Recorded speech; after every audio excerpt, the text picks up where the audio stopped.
Security valuation. So the weightage of this topic is 2 7 marks and 1 MCQ. You will get 1 7 marks question from equity valuation and 1 7 marks from bond valuation. So 3B and what? 4A. 3B and 4A. So 3A, evaluation of a risky proposal. Evaluation of risky proposal.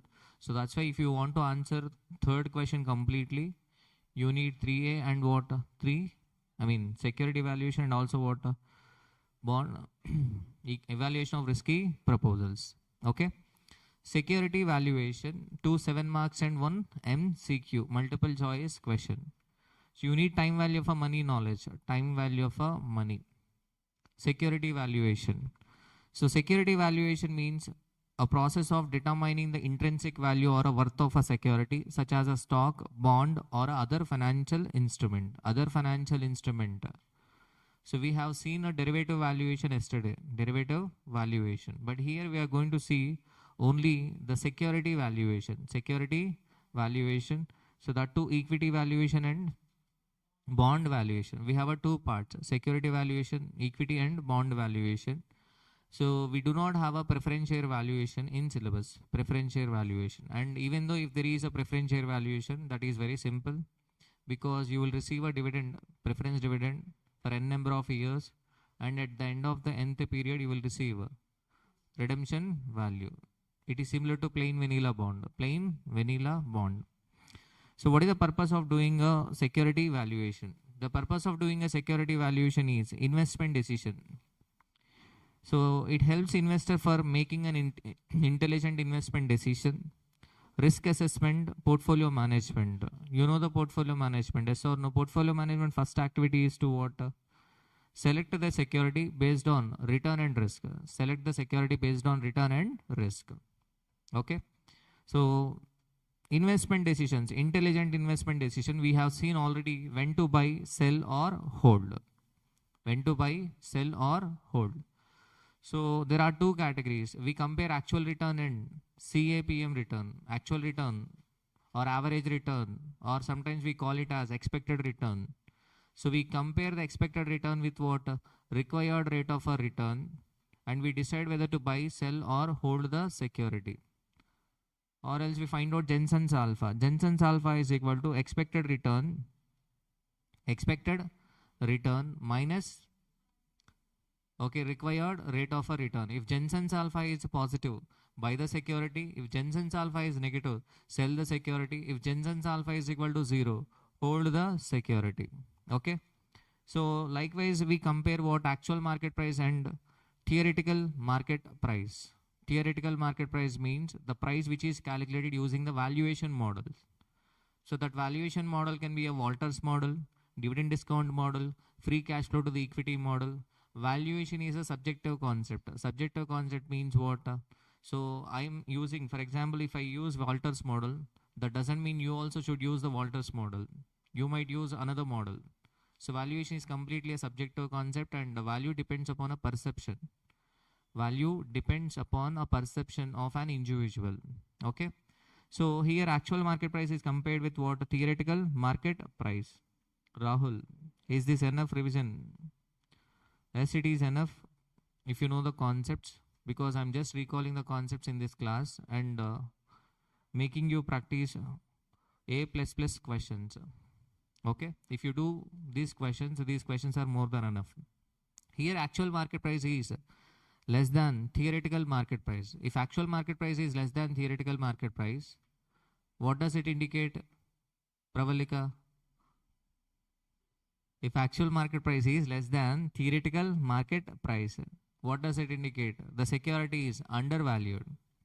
For example, theoretical market price is 120. In our perception, the price is 120, but whereas in the market, the security is at 100.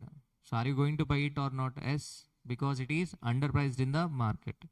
You should know this underpricing and overpricing. Otherwise, you will not be understanding the arbitrage concept in derivatives and in Forex as well.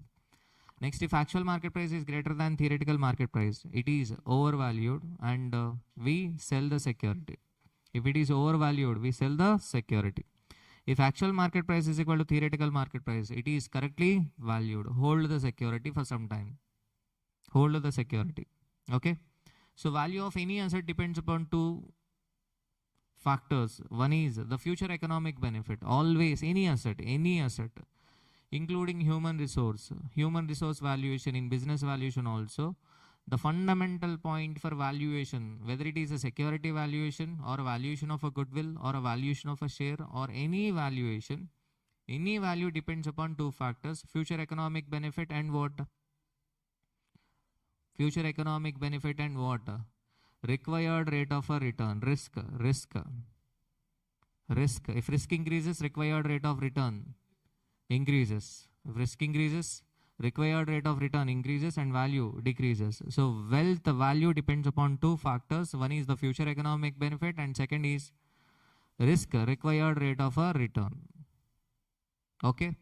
So clear, if a value increases, if a benefit increases, if a future economic benefit increases, value increases, wealth increases. Okay. Are you getting my point? So value always depends upon a future economic benefit. That is very simple. For suppose if a person who is having an age of 100 years died, nobody will cry. Simple reason. There is no future economic benefit. In true sense. Okay. So even emotions, okay, will be based on what? Age. Clear? And next, value of a share based on CAPM. Value of a shares based on CAPM. CAPM, we find out CAPM. So CAPM is equal to RF plus RM minus RF into beta. So this is based on the logic. If risk increases, required rate of return increases. If a beta increases, required rate of return will also increase. You know how we are calculating the beta. Beta is equal to covariance of S comma M divided by sigma M square or sigma SM into sigma S divided by sigma M. And we have another one, change in security return divided by change in market return. Beta denotes responsiveness of a security return with respect to change in market return. So risk means a possibility of occurrence of loss, deviation from the mean or an uncertainty. Beta of a risk-free security is equal to 0. Beta of a cash is equal to 0. Okay, so beta of a risk-free security is equal to 0. Why? Because there is no uncertainty. So that's why CAPM return of a risk-free security is equal to RF.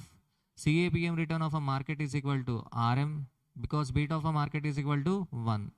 So if beta of a security increases, then required rate of a return on that security will also increase.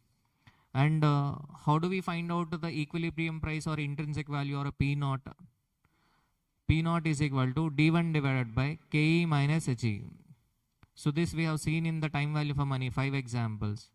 If you are getting a benefit for indefinite period with growth, then what is the formula? Benefit divided by required return minus growth rate.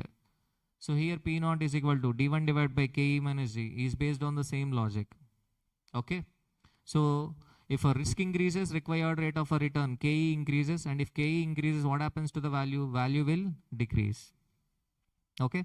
Income statement, you already know the income statement. Sales minus variable cost, contribution minus fixed cost, EBIT minus interest, earnings before tax minus tax, earnings available to equity shareholders. Next, earnings per share is equal to earnings available to equity shareholders divided by number of equity shares. Price earning ratio is equal to market price per share divided by earnings per share. You know the price earnings ratio. So price earning ratio, for example, if it is 10 times, it is a ratio, not a percentage. 10 times means what? If your earnings are 1 rupee, market price is 10. Okay, if a PE ratio is 20, what does it mean? If your earnings are 1 rupee, market price is 20. Okay, so PE ratio is equal to market price per share divided by earnings per share or.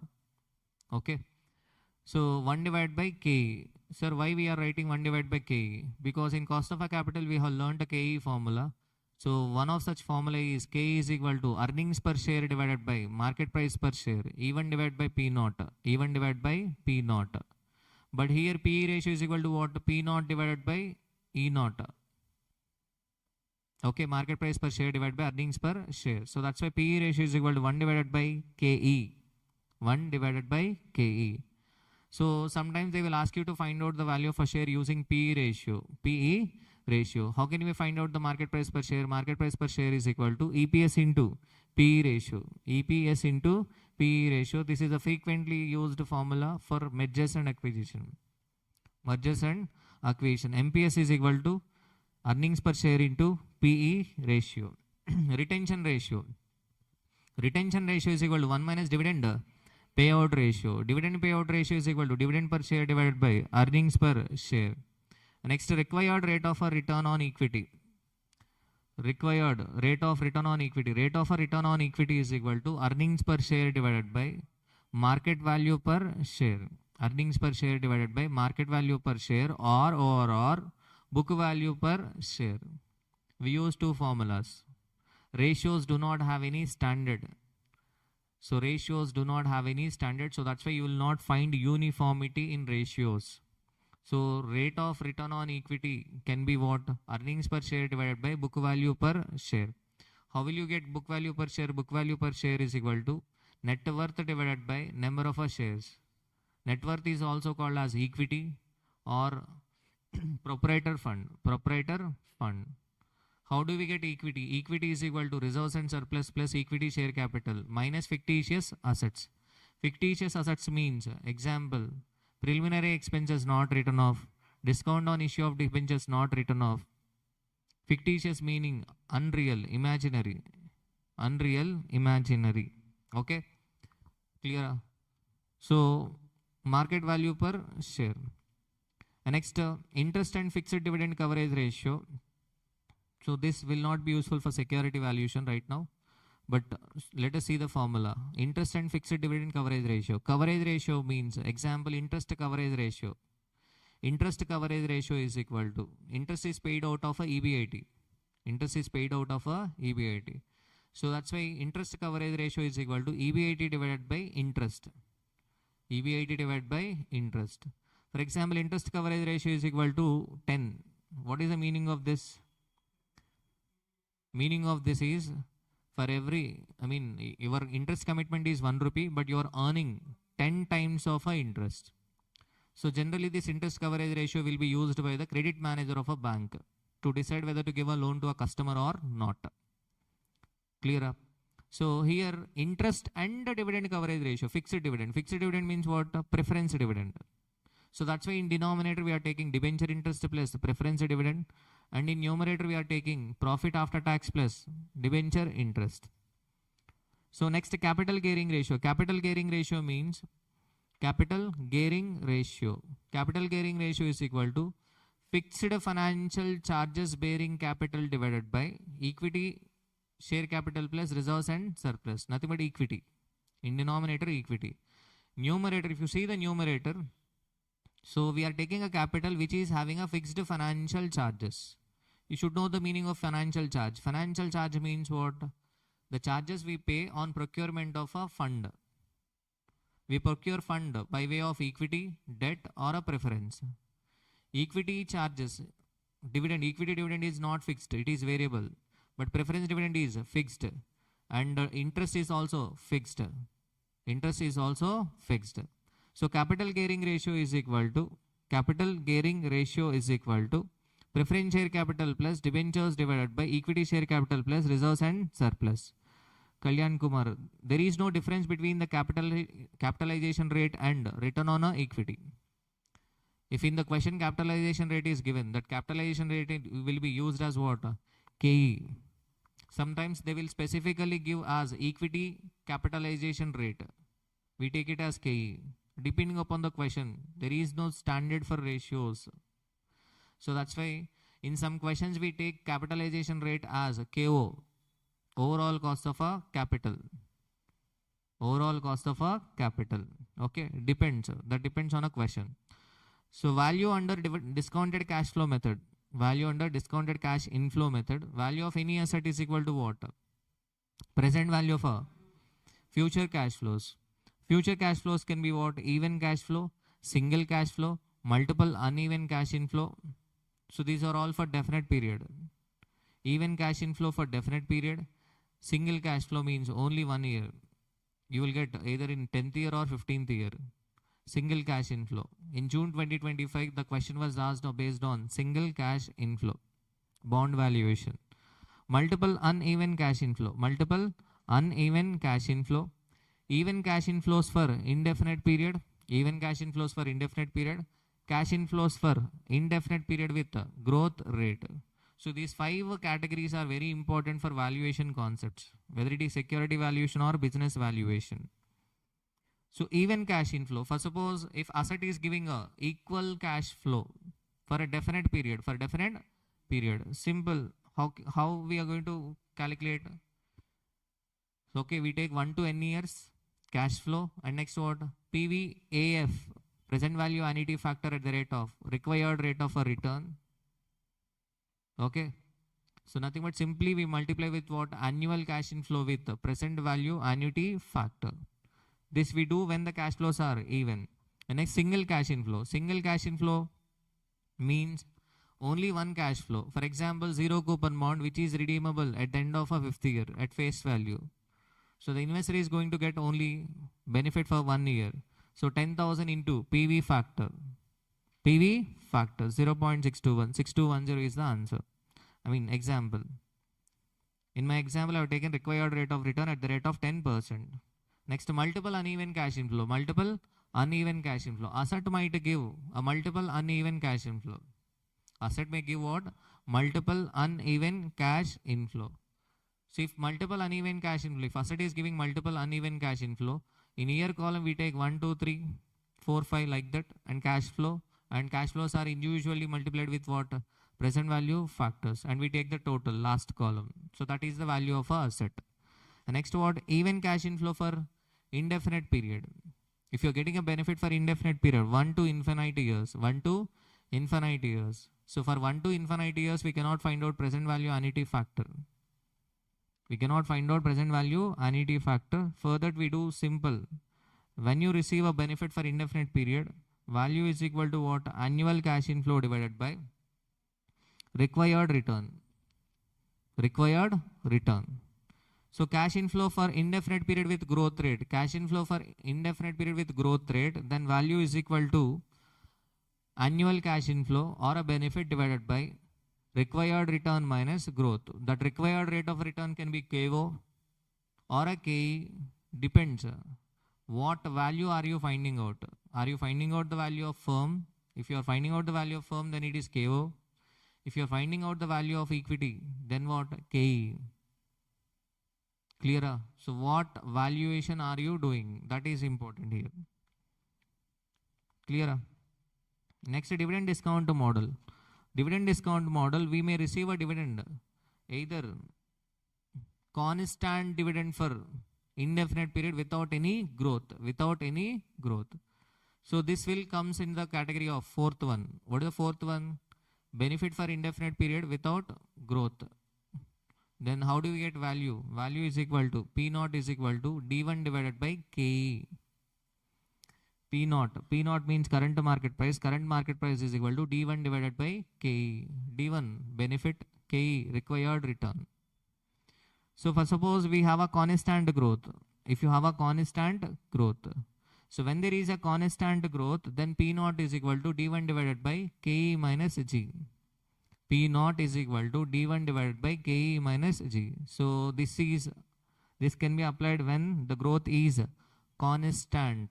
Growth is constant. So in our exam questions, growth will be generally variable. Growth will be generally variable. If a growth is variable, and growth may be constant after 5 years or 10 years. For suppose if a growth is constant after 5 years, then we can find out P5. P5 means price at the end of the 5th year. So price at the end of a 5th year is equal to D6 divided by KE minus G. Okay. If a growth rate is constant after 5 years, then how can we find out the value of a share? Simple. We bring D1. D1 means dividend for the first year. D1, D2, D3, D4, D5 and P5 to the present value. Okay. So that is what we are doing here. P0 is equal to D1 divided by 1 plus KE.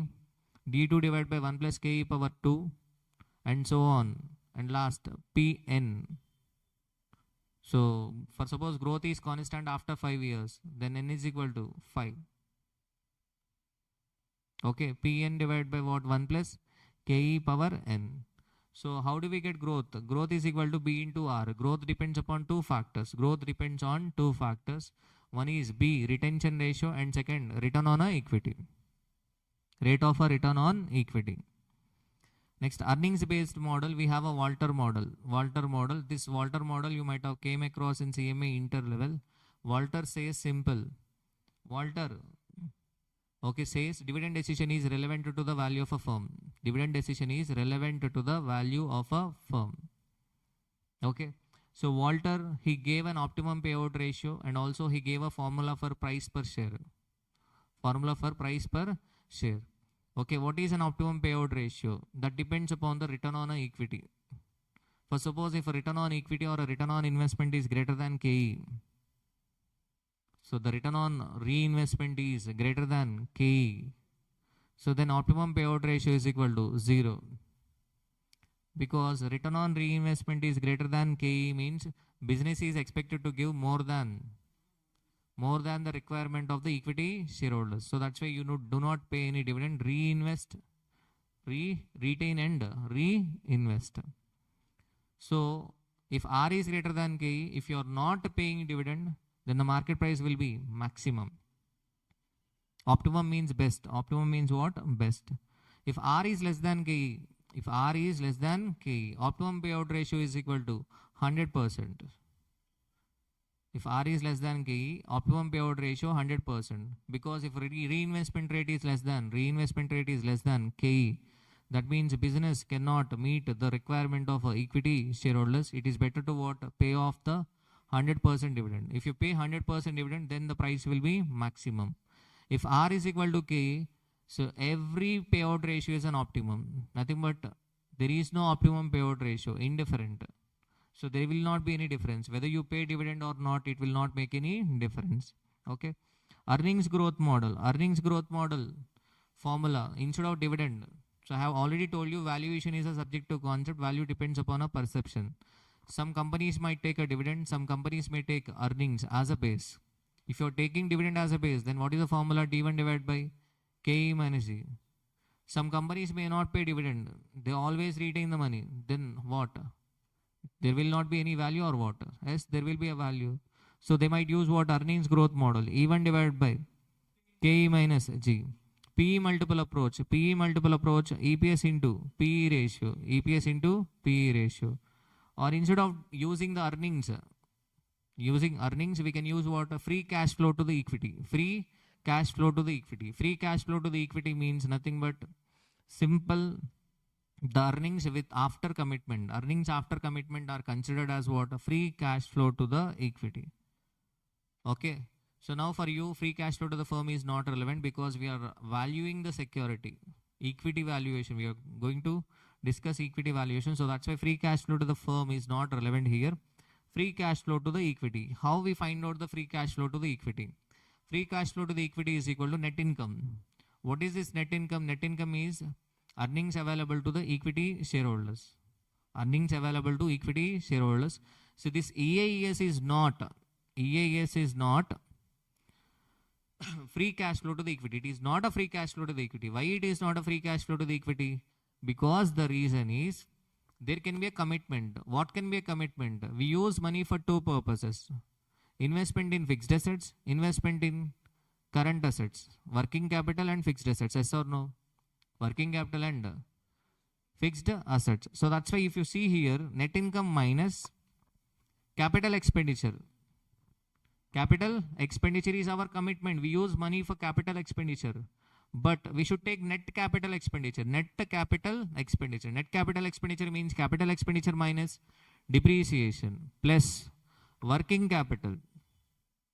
So this is the overall commitment into equity ratio. Why equity ratio?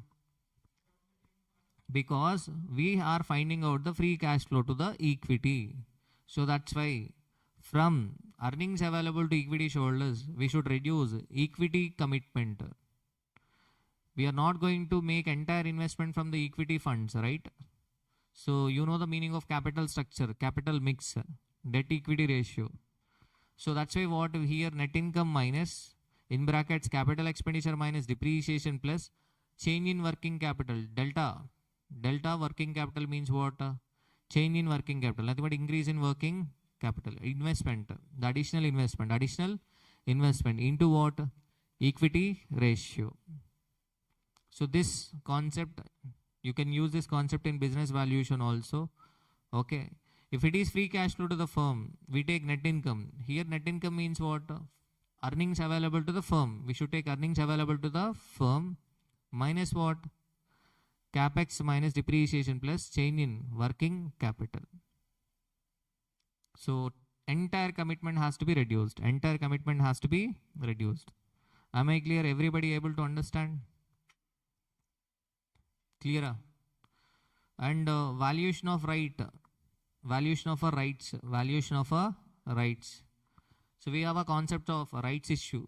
If we have one question, rights issue question. Okay. So whatever the questions I am discussing in this class, these are all CA final study material questions. In this session, I am going to cover CA final study material questions and also CMA final past questions. I have already made it clear. What are the sources considered? CA final study material. Okay, but for security valuation, I have not considered CMA final study material because they are not asking question from what CMA final study material. So CA final study material, CA final past papers and CMA final past papers. They are asking questions from CA final past papers and CA final study material. Okay, so that's why. So there is a chance they might ask rights issue also. So that's why value of a right. How can we get value of a right? So that I will explain with formula. Value of a right, I will explain with formula. Okay. So buyback. You know the concept of buyback, right? Buyback. So buyback, after buyback, what happens? Generally, value of a share will increase because number of shares of the company in the market will decrease. Number of shares in the market will decrease. So that's why what happens? Value of a share will increase. After rights issue, value of a share decreases. Why the value of a share decreases? After rights issue, number of shares in the market will increase. And moreover,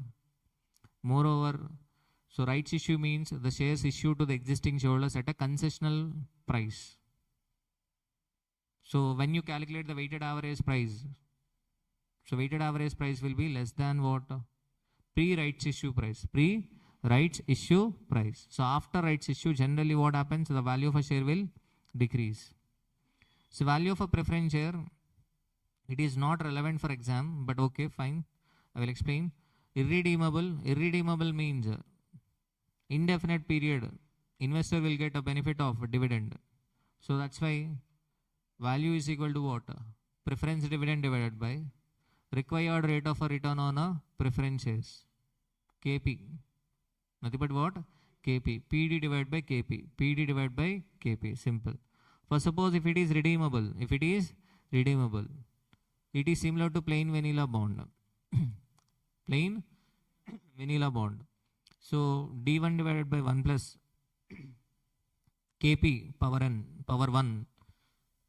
D2 divided by 1 plus R 1 plus KP power 2 and so on. And last DN plus PN or maturity value divided by what? 1 plus KP power n.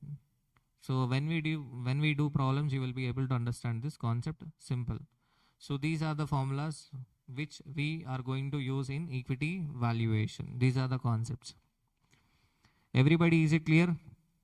Online students, can I start questions?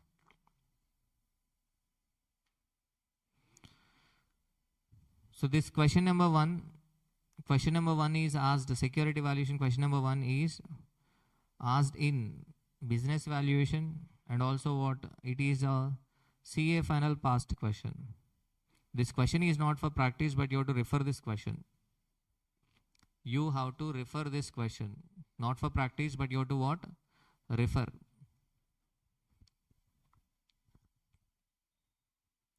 So question number 1, on the basis of following information, current dividend D naught is equal to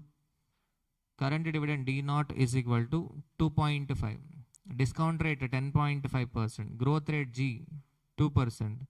Calculate the present value of a stock of ABC Limited. First part is simple, we already know.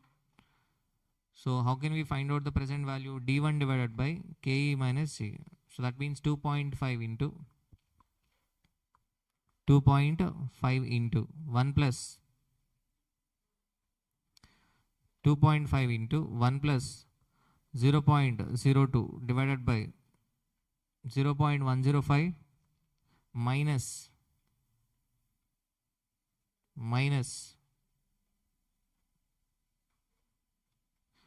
what? 0.02. So the answer is 30 rupees. Okay. Please make corrections. Okay, follow the class. Next what? See the second part.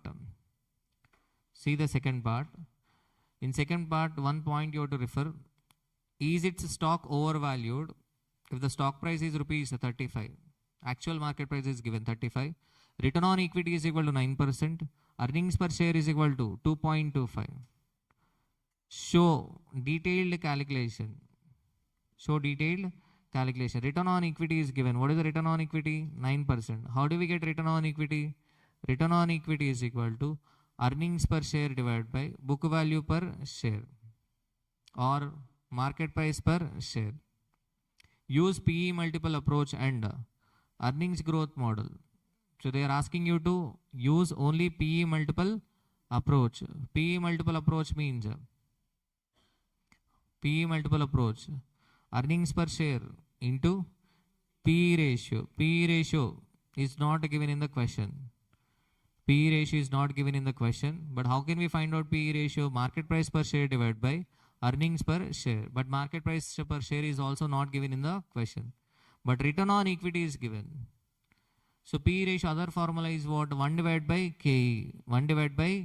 KE means required rate of a return on equity. In this question, this return on equity 9% should be assumed as KE. It is assumed as required rate of a return on equity. This is the point you have to refer in this question. The special part is return on equity 9% is assumed to be required rate of a return on a equity, KE. So 1 divided by 9% is what? PE ratio. You will get 11.11. So 11.11 into what is earnings per share? 2.25. Clear? So what is the answer? 25. So 25 is the theoretical price. What is actual price? 35. So tell me whether it is overvalued or undervalued. Overvalued. Am I clear? Next, earnings growth model. Earnings growth model means what? E1 divided by KE minus G. Earnings per share is given. What is earnings per share? 2.25 into 1 plus growth rate given in the facts 0.02 divided by, for second part, what is KE? 9% is the KE minus growth rate 0.02. So this question is a special kind of a question. So 1 point, please remember, return on a equity 9% in second part is assumed to be a KE. Assumption, that is okay. So this assumption based questions you have to refer. Clear? So what is the price? 32.79. What is the actual market price? 35. Tell me whether it is overvalued or not. Yes, overvalued. Clear? Now question number 2 also is for referral. You have to refer this question. Question number 2. You have to refer this question. A company has a book value per share of rupees 137.80. Its return on equity is 15%. Here the return on equity assumed to be an actual return on equity. Here it is not KE. So assumption based. So that's why you have to refer. Even though you know the concept, you may not be able to do it. So be careful. Its return on equity is 15%. It is considered as actual return on equity. It follows a policy of retaining 60% of its earnings. 60% retaining means payout ratio 40. If the opportunity cost of a capital is 18%, opportunity cost of a capital, even though they have mentioned it as a cost of a capital, here we should take it as KE. We are doing equity valuation. Compute the price of a share using dividend growth model and Walters model. So Walters model formula I have not discussed earlier. So Walters model, price is equal to D plus R by KE into earnings minus dividend divided by KE. Okay, so dividend growth model. First you should find out what? First we should find out earnings per share. How can we get earnings per share? Book value per share is given and return on equity is also given. Book value per share into return on equity is nothing but what? Earnings per share. What is earnings per share? 20.67. Retention ratio 60 means 40% is the payout ratio. So what is dividend per share? 8.27. 8.27 is the dividend per share. Growth rate G is equal to, how can we get growth rate? Growth rate G is equal to retention ratio into return on equity. So retention ratio 60% into return on equity 15%. So the answer is 9%. Next, P naught is equal to D1 divided by KE minus G. D1 divided by KE minus G. So be careful. In this question, directly we are assuming 8.27 as D1. So there is no clarity whether it is past dividend or a expected dividend. Okay, so that's why 8.27 divided by KE 0.18 minus 0.09 growth. So answer is 91.89. Am I clear, everybody? So next, Walters model. Walters model P naught is equal to D plus E minus D into R by KE whole divided by KE. So it is also simple. We are bringing the future benefit to the present value. Okay. In this case, investor is going to receive dividend for indefinite period. So that's a first component, D divided by KE. And there is another component, retained earnings. So these retained earnings are reinvested at the rate of R. Every year we are going to retain and reinvest. So that's why what our formula is D plus second benefit, E minus D, retained earnings into R divided by KE whole divided by KE. So the answer is what? 103.35. So this question is also for referral. Clear? Next, question number 3. You can go through it later on. So today after class, go through it. You will be able to understand question number 3. That is simple. You might be feeling like question is lengthy, so that's why I'm leaving. But it is simple. So okay. And next, the fourth one also simple. So that's why I'm not going to discuss fourth one. Fifth one, again, that can be done on your own. So now, sixth question, I will explain you and I will give 5 minutes time to practice. Question number 6. So this is the first practice question in security valuation. The following financial data are available for PQR Limited for the year 2008. 8% debenture, 10% bond, equity shares, reserves and surplus, total assets, asset turnover ratio, effective interest rate, effective tax rate, operating margin, dividend payout ratio, current market price per share, required rate of a return of investors. You are required to draw income statement for the year. They are asking you to draw income statement for the year. Calculate its sustainable growth rate. Calculate the fair price of a company's share using dividend discount model. And what is your opinion on investment in the company's share at a current price? In this question, the special point is asset turnover ratio. asset turnover ratio, and effective interest rate. Why effective interest rate is also a special point? Because 8% debentures, 10% bond. There are two different interest rates, but collectively they have given another point. Effective interest rate on these two debts is 8%. That means 125 lakhs plus 50 lakhs, overall 175 lakhs. On 175 lakhs, we are going to apply 8%. So this is one special point. And next, income statement. Income statement starts with sales minus variable cost, contribution minus fixed cost, EBIT. But here sales is not given in the question, yes or no? So how can we start the question? Asset turnover ratio is given. Total assets are given. So to asset turnover ratio, any turnover ratio, numerator will be the turnover. For any turnover ratio, numerator will be the turnover. So turnover ratio denotes by investing 1 rupee, how much sales are we generating? How much turnover are we creating? How efficiently are we using our resources? So asset turnover ratio is equal to sales divided by assets. Sales divided by assets. So here assets are 600. So sales divided by 600 is equal to 1.1. That means, okay, sales is equal to 660 lakhs. So variable cost and fixed cost information is not given in the question. Variable cost and fixed cost information is not given in the question. So that's why we cannot start income statement from sales. But operating margin is given. Operating margin, operating profit is nothing but EBIT. Operating profit is nothing but EBIT. Operating margin formula, EBIT divided by sales. EBIT divided by sales. So EBIT, we can find out EBIT. Yes or no? So EBIT divided by sales is equal to 10%. That means EBIT is equal to 66 lakhs. From EBIT we can do. Because EBIT minus interest is given, earnings before tax minus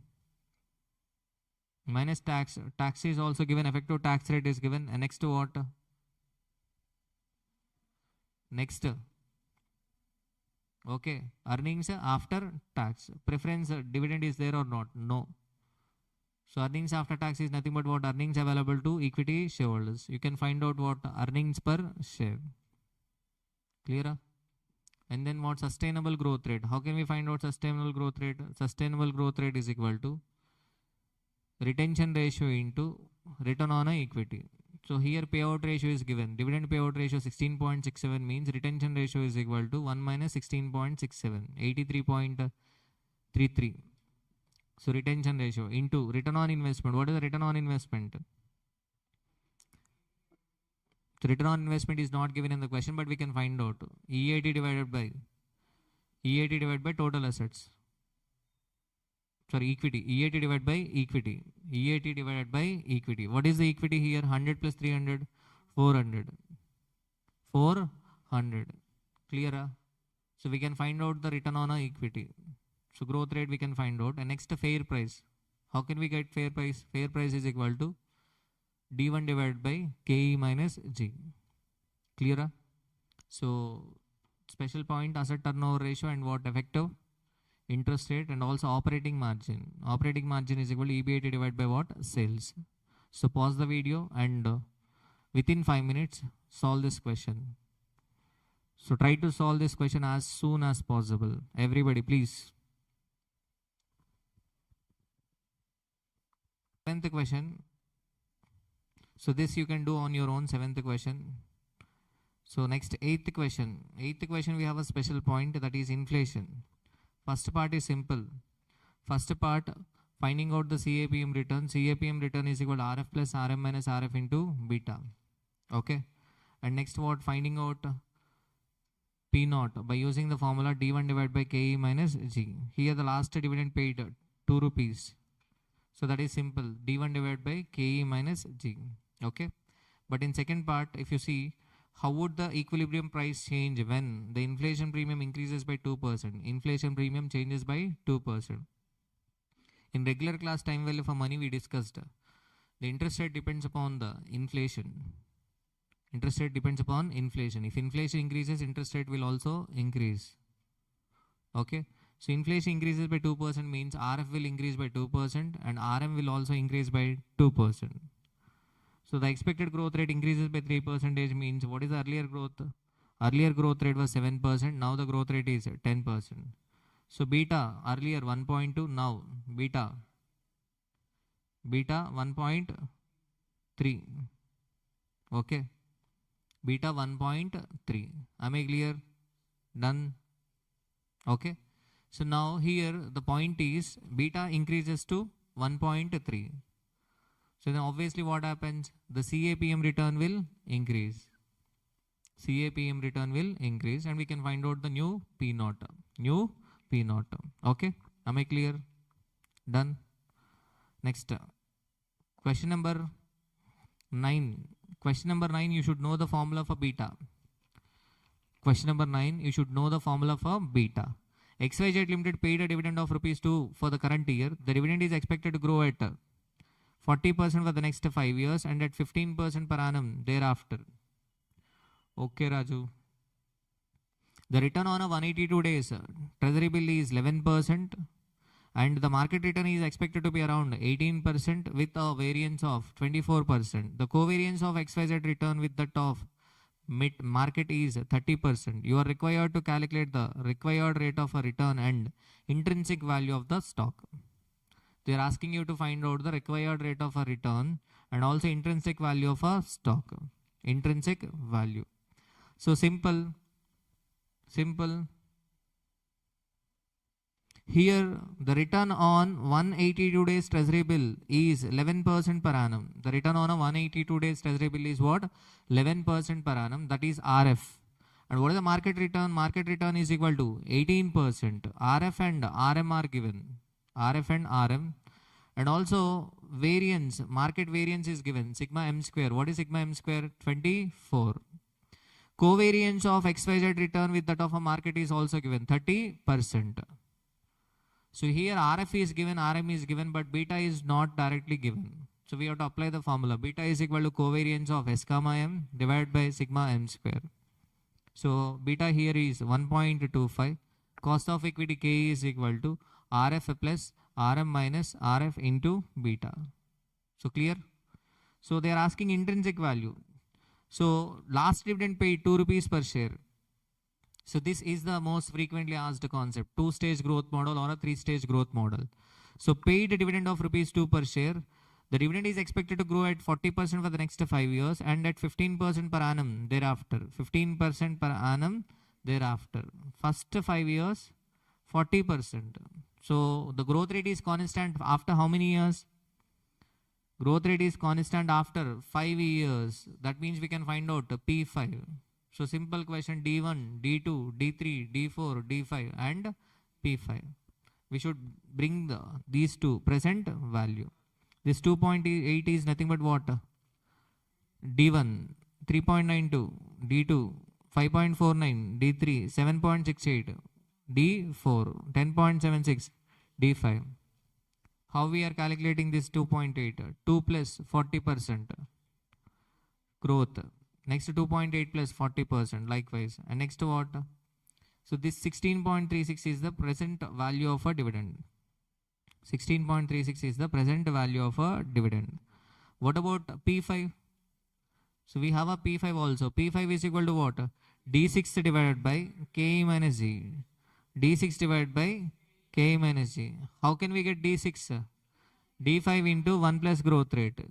D5 10.76 into 1 plus 0.15 divided by K minus G into, so this is into PV factor. We should bring it to the present value, right? We should bring it to the present value. So finally the answer is what? 105.77. That is P5. Present value of a P5. Present value of a P5. So intrinsic value is equal to present value for dividend plus present value of a P5. So the answer is 122.13. In June 2025, CA final pass examination question was asked. In that question, this 122.13 is given. Nothing but P naught is given. P naught is given. But they have asked you to find out what? Growth rate. growth rate after, okay, certain period. Growth rate after certain period. Clear? In June 2025, same model, but what current market price is already given in the question. Okay, dividend is already given in the question. Growth rate is given for first 4 or 5 years, and they have asked you to what? Find out the stable growth rate. Stable growth rate. Here the growth rate is stable after how many years? 5 years, and the growth rate is 15%. Clear? Done? Clear? So just go through this solution. 1 minute, only 1 minute. Now, 10th question, you can do it on your own. 10th question. 11th question. In 11th question, we have a special point, bonus issue, and also incidental expenses. Incidental expenses. Mr. A is thinking of buying a shares at rupees 500 each, having a face value of rupees 100. He is expecting a bonus at the ratio of 1:5 during the 4th year. Annual expected dividend is 20%. And the same rate is expected to be maintained on the expanded capital base. Expanded capital base. Expanded capital base means what? Bonus issue. He intends to sell the share at the end of the 7th year. He intends to sell the share at the end of a 7th year at an expected price of 900 each. 900 rupees each. So here P7. P7 is given in the question itself. P7. Price at the end of a 7th year. Incidental expenses for purchase and sale of a shares are estimated to be 5% of the market price. Incidental expenses. He expects a minimum return of 12% per annum. Should Mr. A buy the share? If so, what maximum price he should pay for each share, assuming no tax on dividend income and capital gain? So what is the dividend rate? Dividend rate is equal to 20% on face value 10. Face value 10. So that means what is the dividend? Growth rate is not given here, but bonus issue is given. Bonus issue. Be careful. So tell me what is the dividend amount? First year 20, 20, 20. But 4th year we have a bonus issue. Always consistent. Hi, sir. Okay, hi. So bonus issue. Bonus issue. What is the bonus issue here? Bonus issue ratio. 1:5. 1:5 means for every 5 shares, 1 bonus share is issued. For every 5 shares, 1 bonus share is issued. Here, for every 1 share, 0.2 bonus shares will be issued. That means 1 share will become what? 1.2 shares. 1 share will become what? 1.2 shares. So that's why for 4th year, dividend amount will be 24. 5th year, 24. 6th year, 24. 7th year also 24. Plus in 7th year, we receive sale value. We receive a sale value. So what is the sale value? 900 rupees. How many shares we have? 1.2 shares. Be careful here. High chances of doing a clerical mistake. You might take only 900 rupees. So 900 into what? 1.2 into 95%. Why 95%? Because 5% incidental expenses. If you sell share for rupees 100, you receive only 95. Okay, so and high chances of doing another clerical mistake is here for 24 and 1026 we should take PV factor at the rate of 7th year. But students might take subconsciously 8th year factor for P7. Be careful. So the answer 563.68 is the present value of a share. But there is a question. What is the maximum amount that can be paid for the share? We cannot pay 563.68 for share. Because if you purchase 1 share for rupees 100, we have an incidental expenses of 5. If you buy for 100, your expenses will be 105. Your outflow will be 105. So if you are buying share for 563.68, then what happens? You have to pay extra 5%. So that's why what is the maximum amount that we can pay for share? So this 563.68 is 105. It is 105. Including incidental expenses, I can pay maximum of 563.68. That means for share I can pay maximum of 563.68 into 100 divided by 105. So 536.84. 536.84. So this is the maximum amount that we can pay. Clear? So 1 minute time to just refer. You just refer 1 minute. How many digits we should take in exam? That depends upon a question actually. For suppose if in question, we have seen portfolio management one question, variance 0.015 is given. That means they are expecting what? 3 decimal at least. At least what? Sorry, 4 decimal. 4 decimal, 0.015. Sorry, 3 decimal. So depending upon a question, for suppose if in question 3 decimals are given, we should take what? 3 decimal. If 2 decimal are given, then what? 2 decimal. Sometimes they will specifically mention take, okay, 2 decimals or 3 decimals or 4 decimals. Okay. So if nothing is mentioned and if there is no clue, then you better take what? Okay, 3 decimals. Okay. For example, if in this question nowhere mentioned, even if you take 2 decimal, that is fine. You need not take what? For discounted cash flow. But for present value factor, what we should take? 3 decimal. For present value factor, you cannot take 2 decimal. Present value factor, we should take at least what? 3 decimals. But here the problem is not with decimals, proper rounding off. Generally students, what they are not doing a proper rounding off. When you are not doing proper rounding off, then what happens? So there will be a difference in answer. If you are getting 5 or more than 5, you should go to next number. So that is a simple common sense. In tax also you know the rounding off, right? Okay. So that is the main problem. But present value factor you should always take what? At least 3 decimal unless they gave in the question. But be careful, proper rounding off is important. For example, 1 divided by 1.1. Okay, 1 divided by 1.1, press 5 times. 1 divided by 1.1, press 5 times. So what is the fifth one? 0.6209, I think. 0.6209. That means we should take 0.621. But here generally what students are doing is they are taking 0.62. 0.62. So then obviously your answer will change. You might lose marks. Be careful. Because in SFM decimal is also very important. Clear? Okay, fine. Next. Question number 12, you refer after the class. Question number 12, you refer after the class. Okay, please note down. A+. 13th question, it's a rights issue. Rights issue question. Rights issue. We cannot take a chance, okay? Even though this concept is not mentioned in CMA final book, we have to learn it. Because the convertible bond is also not mentioned in CMA final book, but they are asking. Rights issue. The following information is available below. Market value per share, 20 per share.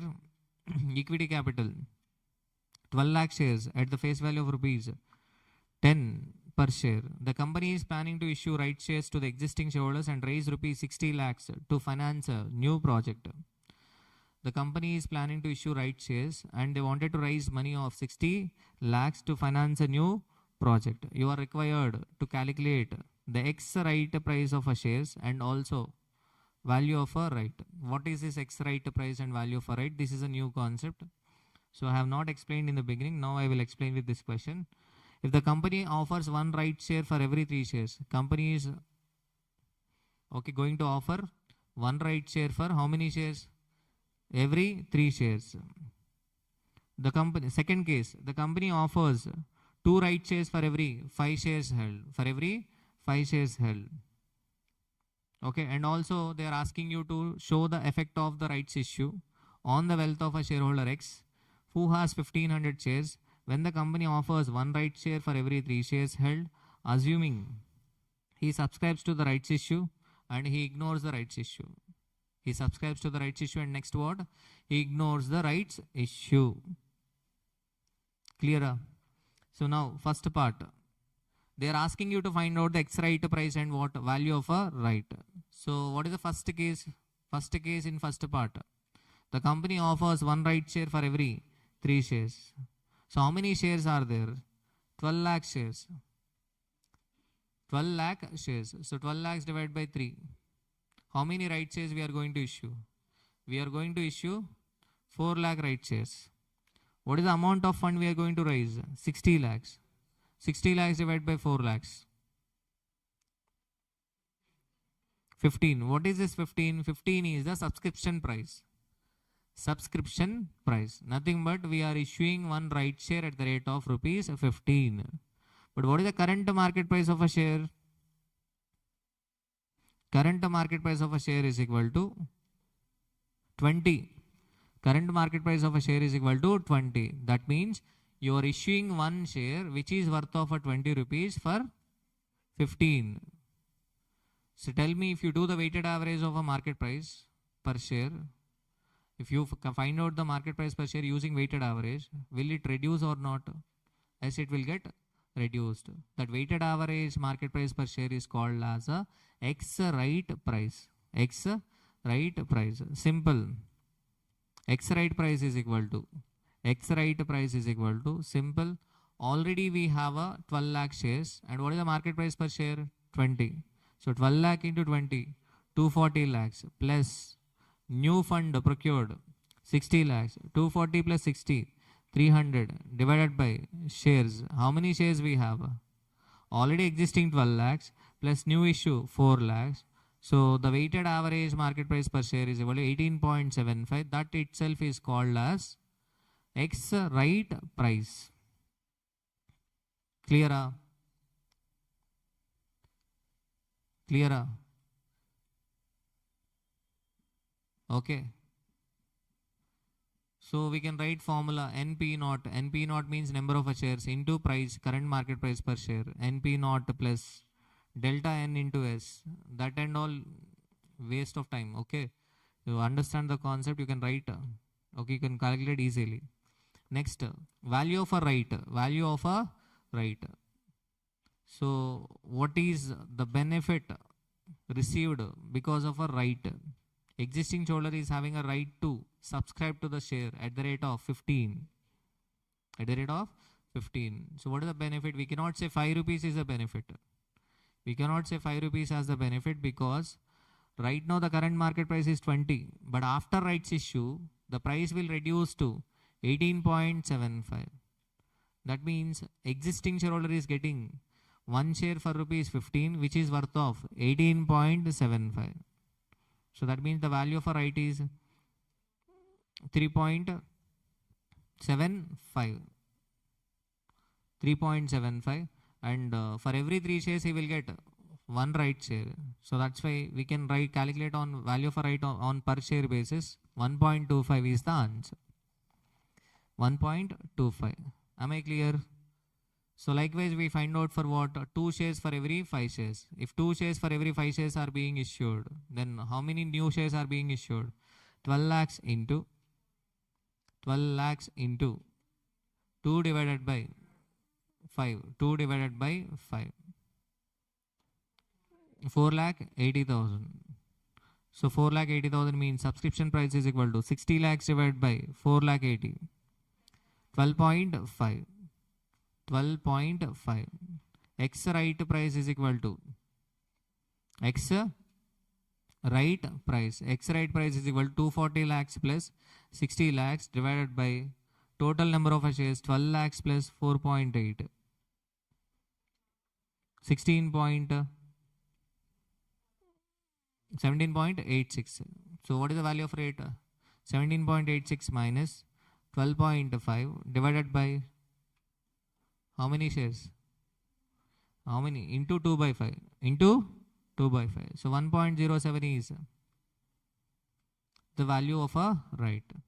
See the second part. To show the effect of right issue on the wealth of a shareholder X who has 1500 shares. Who has 1500 shares. When the company offers one right share for every 3 shares. Assuming first case, he subscribes to the rights issue. He subscribes to the rights issue. And second, he ignores the rights issue. Okay. So existing shareholder should not ignore the rights issue. If he ignores the rights issue, then he is going to lose his wealth. Either he should subscribe to the share or else at least renounce the right. Renounce the right means a transfer, sell the right. Sell the right. If existing shareholder ignoring the rights issue, then what, he is going to lose wealth. Why? Because the right issue is made at a concessional price. Concessional price. So that's why he subscribes to the rights issue. So first, wealth. So what is the value of a shares after rights issue? 18.75. Yes or no? How many shares are there? Already 1500 plus new shares. For every 3 shares, he will get 1 share. So 2000 into 18.75, 37,500 minus amount paid. What is the amount paid for 500 shares? Amount paid for 500 shares is equal to 500 into 15. 7,500. Clear? So what is the wealth? 30,000 rupees is the wealth. So if he subscribes to the rights issue. Second, if he ignores, for suppose if he is ignoring the rights issue, then what is the value? 1500 into 18.75. So 28,125. That's it. That means his wealth is going to decrease by 1875. Why his wealth is decreasing by 1875? Present wealth is 1500 shares into 20 rupees per share.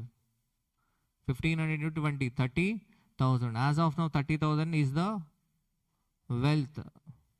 But the new wealth is 28,125. Clear? Are you able to understand? Done? So now go through this solution for next 2 minutes. 328 up to 330.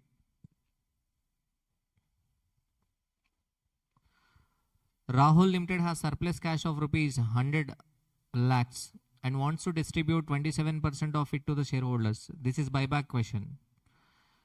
So they wanted to distribute 27% of it to the shareholders. That means 100 lakhs into 27%, 27 lakhs. The company decides to buy back shares. The finance manager of the company estimates that its share price after repurchase is likely to be 10% above the buyback price. Of course, after buyback, what happens? The price will increase. So the price after buyback will be 10% above the buyback price. That means if buyback price is X, then price after buyback will be 1.1x. If the buyback route is taken, the number of shares outstanding at present is 10 lakhs and the current EPS is rupees 3. You are required to determine. Present number of shares are 10 lakhs. You are required to determine the price at which the shares can be repurchased if the market capitalization of the company should be 210 lakhs after buyback. They are asking you to find out the price at which the shares can be repurchased, buyback price. If the market capitalization of the company should be 210 lakhs. In this question, the special point is forming the equation. We should assume the buyback price as X. Buyback price X means price after buyback will be 1.1x. And the clue given is market capitalization after buyback. Market capitalization is nothing but what? Market capitalization is nothing but number of shares into market price per share. Number of shares into market price per share. Clear? So we do not know number of shares after buyback. How many shares we are buying back, we do not know. Okay. So we have to find out the buyback price. See the equation. Let us understand the equation. So what is this 210 lakhs? 210 lakhs is nothing but market capitalization. Market capitalization means number of shares into market price per share. Okay.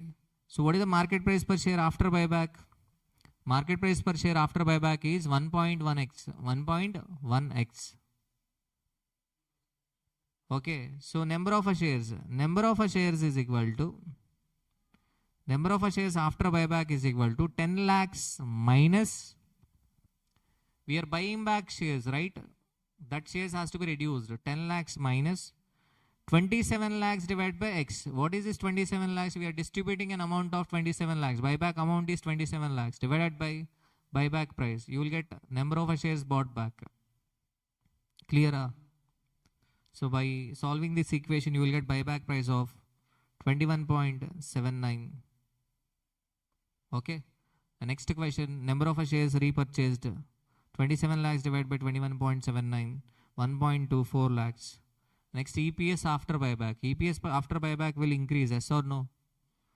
So what is the current EPS? 3 rupees. Current EPS, 3 rupees. How many shares are there? 10 lakh shares are there. So 10 lakhs into 3. 10 lakhs into 3 divided by how many shares are there after buyback? 10 lakhs minus 1.24 lakhs. That is 3.43 is the answer. 3.43 is the answer. Am I clear? Done. Okay, so this is a buyback question. Next, the last question in equity valuation. Free cash flow to the equity. Sir, how can we identify whether the question is from free cash flow to equity or not? So in question, if they have given capital expenditure per share, depreciation per share, and working capital. If a working capital, capital expenditure and depreciation per share are given, so that means what they are expecting us to find out the value of a share using the free cash flow to equity method. Free cash flow to the equity method. Okay. So profit after tax is given. What is the profit after tax? 290 crores. Equity capital 1300 crores. Par value 40 each. So equity capital 1300 crores. Par value 40 each. So we can find out what? Number of shares. How many shares?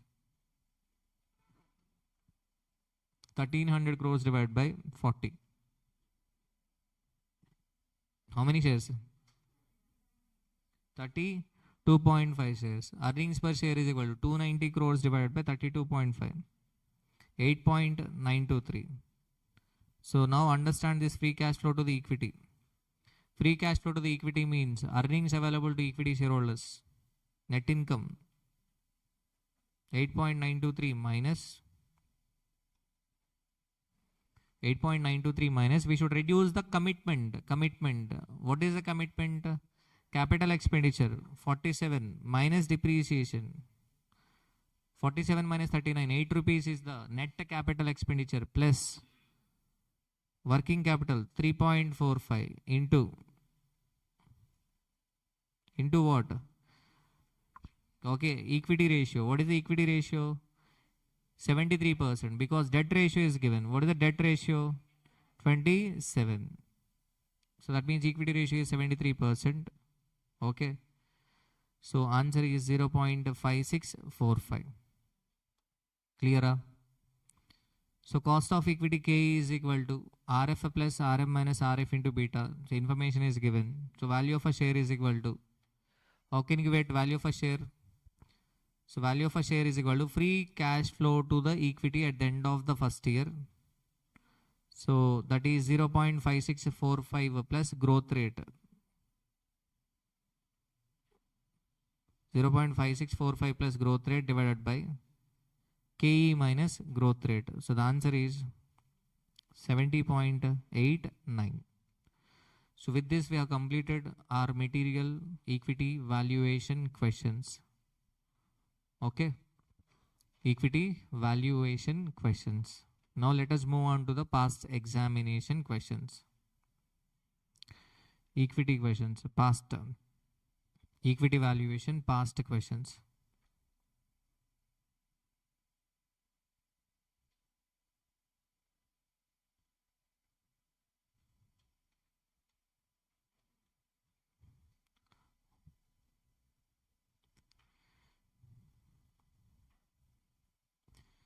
Nikhil,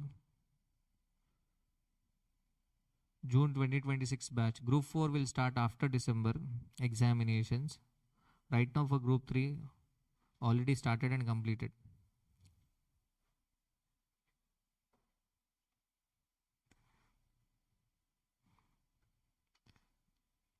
Actually, only recorded classes are available for group 3. So let us see the questions. Past question, December 23. In June 23, paper pattern was different. So that's why no question was asked from equity valuation. From December 23, the paper pattern has got changed, the present pattern. Okay. So equity valuation question, it was asked in December 23, 3B. So this is a simple question. So I have shared PDF in Telegram group. Fizzle Limited earnings and dividends have been growing at a rate of 18% per annum. This growth rate is expected to be continue for 4 years. After that, growth rate will fall to 12%. Growth rate will continue for how many years? 4 years. After that, growth rate will fall to 12% for next 4 years. So first 4 years, what is the growth rate? 18.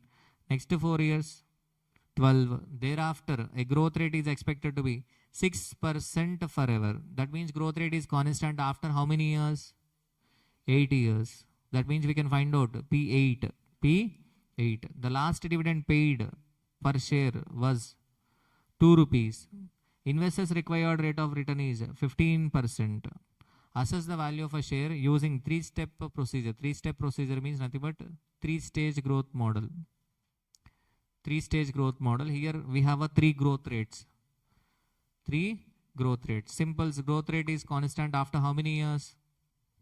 Growth rate is constant after how many years? 8 years. That means we can find out what? P8. So simple, we bring D1, D2, D3, D4, D5, D6, D7, D8 and P8 to the present value, and this 39.53 is the answer. So okay, I think proper rounding off is not done. So the answer might be 40 point something. 40 point something is the answer. 40? What is the answer? 40? 40.264 is the answer actually. Okay, and how to find out D1? You know, D0 plus growth. And next D1 plus growth. Clear? So this question is simple. This question is simple, not for practice. You need not practice December 23 question. Next, June 24 question. June 24. In June 24 question, there is one special point. The earnings and dividend on equity share of Raxon Limited have been growing at the rate of 10% per annum for 4 years. 10% per annum for 4 years. Same like previous question. After 4 years, the growing rate of a dividend is expected to decline linearly to 7%. So this is the special point. So this is a CA final past question. All are CA final past questions. Okay, and CA final past questions asked in CMA final. Now these are CMA final past questions. Okay. So growth rate decline linearly to 7%, but in CA final past question they have mentioned what? So decline linearly by 100 basis points per annum. 100 basis points means what? 1% per annum. 1% per annum. Okay. So expected to decline to 7% linearly after 6 years. They are talking about after 6 years. After 4 years and next what? After 6 years. That means in between we have a 2 years. In this 2 years, this 10% will decline linearly. Linearly means what? Equally to 7%. That means what? So 10 to 9. So 5th year growth rate is 9 and 6th year growth rate is 8%. And thereafter what? Thereafter the growing rate will fall and stabilize at 7% forever.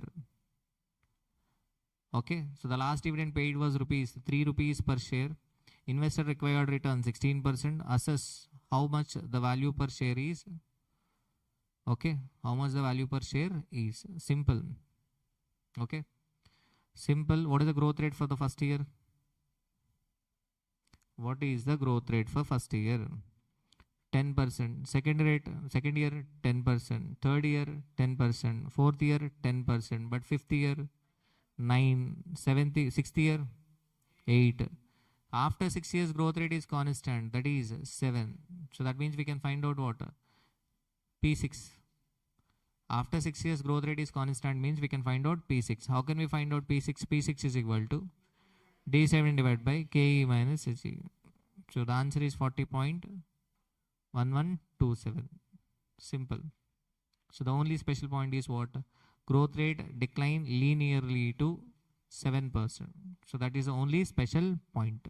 Clear? Next, December 3B is a complicated question. Okay.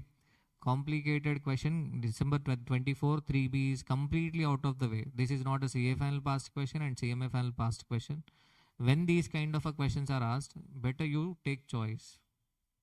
Instead of wasting time, you better write what? 4 perfect answers. So out of 7, we have to attempt 5 questions, right? So out of 5, for suppose if these kind of questions were asked, you better what? Leave it. Of course, if it is practiced in class, okay, fine.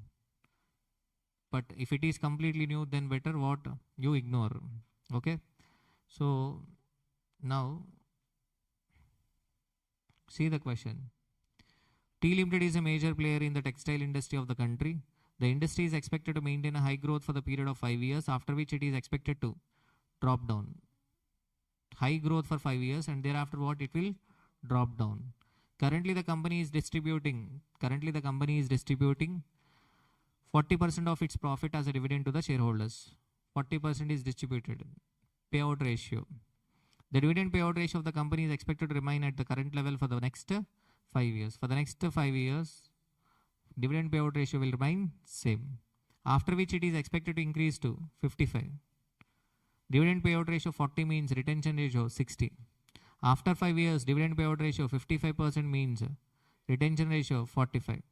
The net profit margin of the company is currently 8%. Net profit margin currently is 8%. Net profit margin 8%. And is expected to remain at the same level for the next 5 years. Next 5 years, net profit margin is 8%. After which it is expected to decrease to 5.7. Currently, the company is able to generate a sales of 2.5 rupees for every 1 rupee of assets employed. Currently, the company is able to generate a sales of rupees 2.5 for every 1 rupee of assets employed means asset turnover ratio. And it is expected to remain the same level for next 5 years. Next 5 years, asset turnover ratio will be same. After that, the company is expected to generate a sales of 3.5 rupees for every 1 rupee of assets employed. So asset turnover ratio 3.5. 50% of the assets of the company are financed with equity capital. 50% are financed with equity capital and it is expected to remain same in the future. 50% equity means 50% debt. At present, the risk-free rate is 7. Risk-free rate is given 7. RM 15.5 is given. Beta is also given. What is beta? 1.2. So with this information, we can find out easily KE. KE is equal to RF plus RM minus RF into beta. That we can find out very easily. Simple. Current net worth of the company. What is the current net worth of the company? 250 lakhs. Number of shares outstanding 2 lakhs. Current net worth. Net worth means what? Equity. The other name for net worth is what? Equity. Equity 250 lakhs means debt 250. That means total investment. For total assets 500. Total assets also 500. Clear? Everybody are able to understand? Assuming that the market price is in equilibrium. Market is in equilibrium. PV factors are given. 20%, 24%, 25%, 25.6% is given. Analyze and assess the price per share of a T Limited using dividend discount model. Okay, so this is completely out of the way because DuPont analysis, FM, financial management, CMA inter concept is also required to solve this question. DuPont analysis. Okay.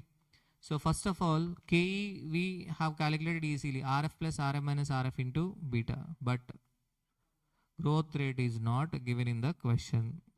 Growth rate is not given in the question. Earnings are not given in the question. So to apply the dividend discount model, we need growth rate, we need KE, and we need dividend. So dividend is not directly given in the question. So then how to find out this amount? Payout ratio is given, right? So what is the payout ratio?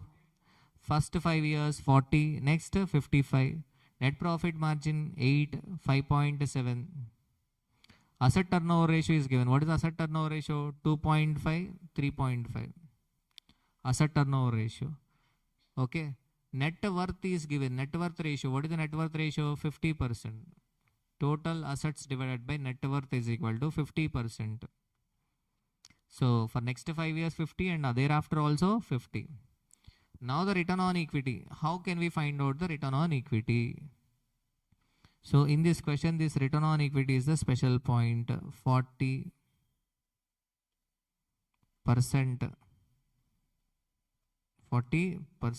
How we got this 40%? If you remember this dew point analysis, return on equity is equal to, you better note it down, return on equity is equal to net profit margin into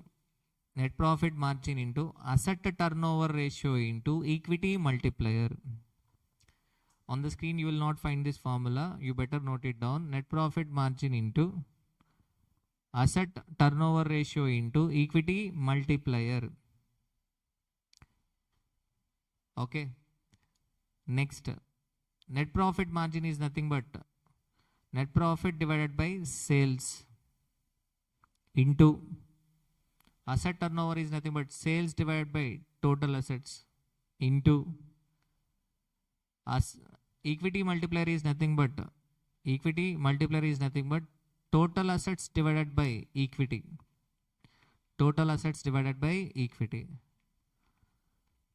Sales divided by, net profit divided by sales into sales divided by total assets into total assets divided by equity. If you see this equation, what happens? Sales will get cancelled, total assets will get cancelled, and we will be left with what? Net profit margin divided by equity. So we know that return on equity is equal to what? Return on equity is equal to, equity earnings available to equity shareholders divided by equity.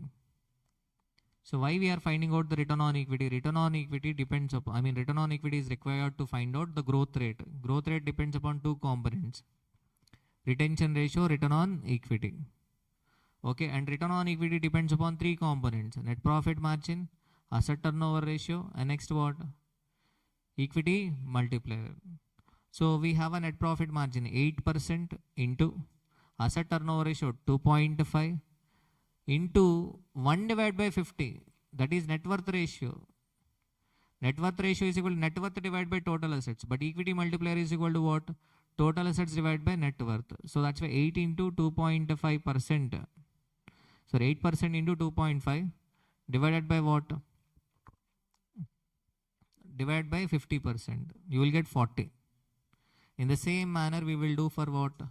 After 5 years. Now comes the growth rate. How the growth rate can be calculated? Growth rate is equal to retention ratio. Payout ratio 40 means retention ratio 60% into return on equity 40%. You will get 24%. Clear? Likewise, we found out the growth rate. Next, calculation of price per share. How can we find out the price per share? So growth rate, first year 24, second year 24, third year 24, fourth year 24, fifth year 24, but sixth year onwards what? 18%. Payout ratio 40 and sixth year onwards the payout ratio changes. What is the payout ratio? 55. Clear? And here one more point. We should find out the earnings per share. How can we find out the earnings per share? So using the asset turnover ratio, we should find out what? Using the asset turnover ratio, we should find out sales. So total assets is equal to 500 lakhs into 2.5. So 1250 lakhs. So this is not given in the solution. Please, you can write So 500 lakhs into 2.5. So 1250 lakhs. What is this 1250 lakhs? Sales. Net profit margin is given. So 1250 lakhs into 8%. 100 lakhs is profit after tax. So 100 lakhs profit after tax divided by earnings per share 2. 50. In suggested answer also they are not given detailed calculation. You will not find detailed calculation. Be careful. So 50 rupees is the earnings per share. So okay, this is the current earnings per share 50. This 50 will grow at the rate of what? 24% up to 5 years, and thereafter what? 18%. If you apply the dividend payout ratio on the earnings per share, you will get dividend. Clear? And that dividend 24.8, 24.8, 24.8, 30.752, 38.132, 47.284, 58.632. We should bring it to the present value. And also we should find out what terminal value. How can we get terminal value? Terminal value means P5. Growth is constant after 5 years. So P5 is equal to, how can we get P5? P5 is equal to D6 divided by, what is D6 here? 95.134. So 2 answers are given. In the suggested answer, 2 answers given, but you consider only one. Better ignore second one. Now not required. 95.134 D6 divided by KE minus G. So 1251.76. And we bring D1, D2, D3, D4, D5 and P5 to the present value. Then you will get answer 496.83. Clear? So this is a complicated question. Okay. So this question you just practice after the class today. Next, June 25 question. June 25 question. An investor is considered to purchase equity shares of Delta Limited, whose current price is 172.45. Current price is given 172.45. The company is proposing a dividend. For this question also 2 suggested answers are given. 2 answers are given. Okay. So, but you better consider the second one, second answer. Because the company is proposing a dividend of rupees 6. Proposing means what? It is future, expected. So that 6 rupees we should take as D1. The year ending 31st March 2025. Delta Limited is expected to grow at the rate of 20% per annum for the next 4 years. So it is expected to grow at the rate of 20% per annum for the next 4 years. Thereafter, the growth over the next 3 years will decline linearly by 1% per annum. Linearly by 1% per annum. So what is the growth rate? 20% is the growth rate for the first 4 years. So thereafter, next 3 years, 19, 18, 17. Thereafter, it will stabilize at a certain growth rate. Thereafter, it will stabilize at a certain growth rate. That growth rate is not given. They are not saying that the growth rate will stabilize at 17 or 16. Growth rate will stabilize at a certain growth rate per annum infinitely. The required rate of return for investor is 20%. Assess the stable growth rate. They are asking you to find out that stable growth rate. That is growth rate after how many years? 7 years. So this question you have to practice at the end of 7 years. They are asking you to find out the stable growth rate at the end of the 7 years. Simple. So this question is simple. Every time we used to find out the current market price per share, but in this question, the current market price per share is given. Okay, you follow the alternative 2. First year, what is the dividend? 6 rupees. Second year, 6 plus 20%. Third year, 7.2 plus 20%. Fourth year, 8.64 plus 20%. Clear?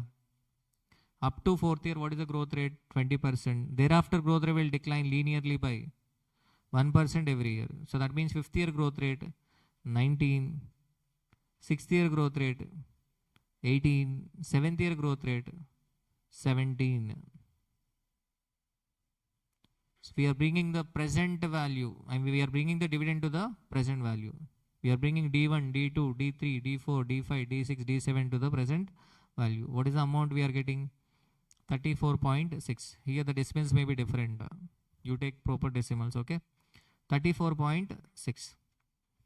If I reduce 34.6 from the current market price, the remaining amount will be what? Present value of a P7. Present value of a P7. Yes or no? Present value of a P7. So 137.85 is nothing but present value of a P7. How do I get this present value of P7? P7 into PV factor. P7 into what? PV factor. How can I find out P7? P7 is equal to D8. D8 divided by KE minus G. So in certified copy, student has taken D7. So P7 is equal to what? D8 divided by KE minus G. So how can we get D8? D8 is equal to D7 into 1 plus G. We don't know the growth rate. We have to find out that growth rate divided by KE 0.2 minus growth rate. Clear? So by solving this equation, you will get growth rate. So the answer is what? 16%. 16% is the growth rate. So the stable growth rate at the end of the 7 years is 16%. So the second part of the question is simple. What is the second part?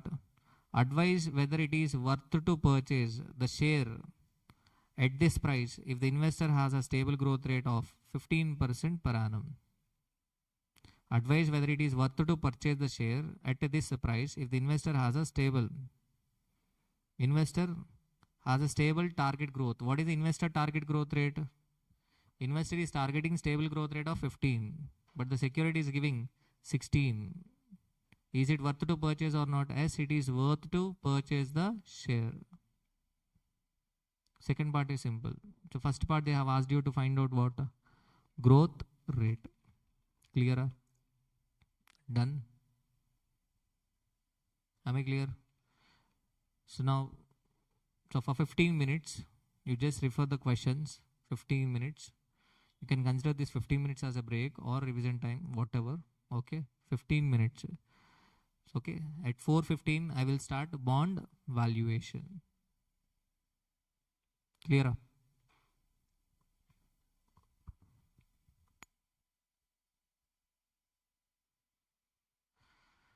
So bond valuation, bond is nothing but an acknowledgement of a debt. Bond is nothing but what? Acknowledgement of a debt. Bond includes debenture. Bond includes what? Debenture. Par value means value stated on a face of a bond. Par value. Par value can be 10 rupees, 100 rupees or 1000 rupees. Coupon means interest. Coupon means what? Interest. Bond carries a specific interest rate. That coupon interest can be paid monthly, quarterly, half yearly or annually. Okay. Half yearly or annually. Okay, am I clear? Next.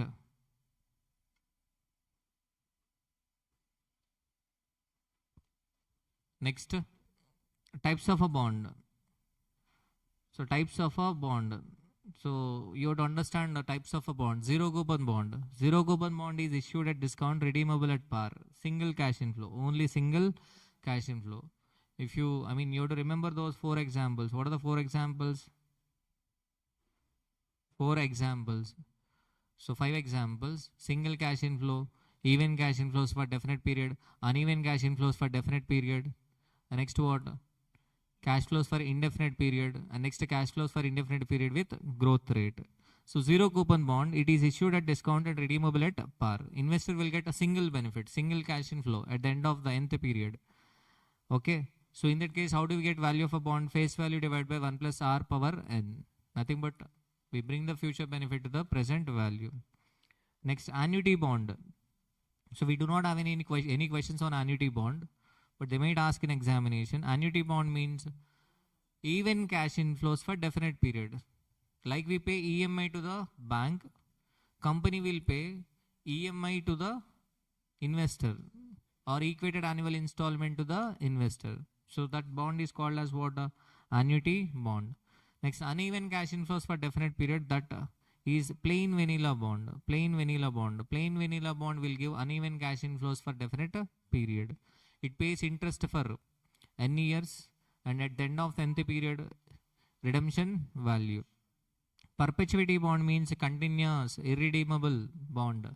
Perpetuity bond means it will pay interest forever. It will pay interest forever. So in that case, value is equal to interest divided by interest rate. Interest divided by required return. Interest divided by required return.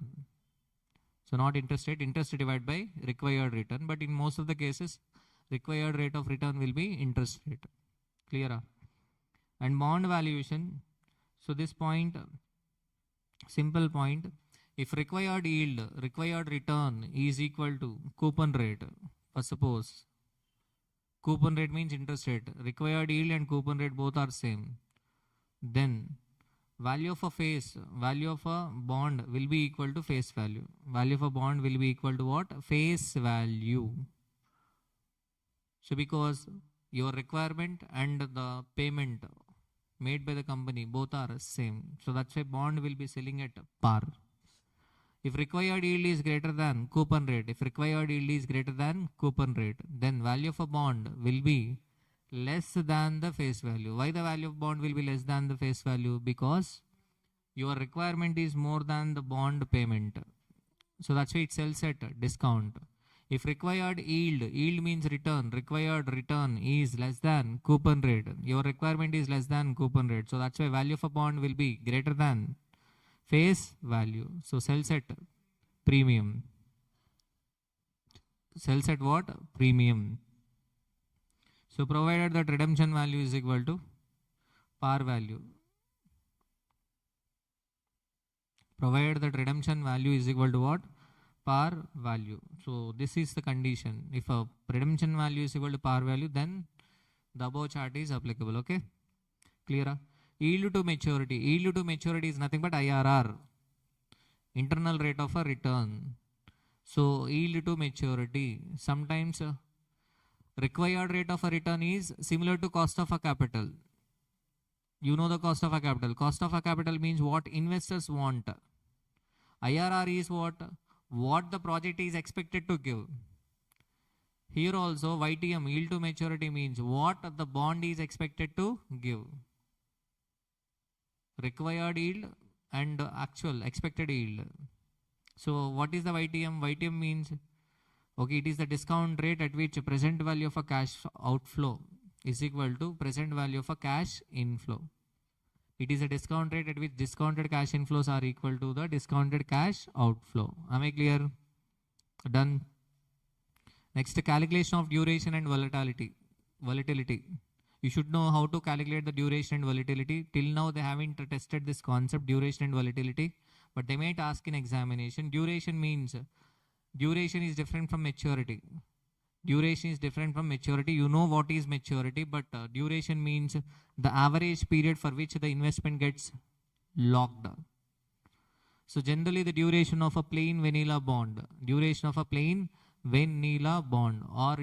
an annuity bond, will be less than the maturity. Duration of zero coupon bond will be equal to maturity.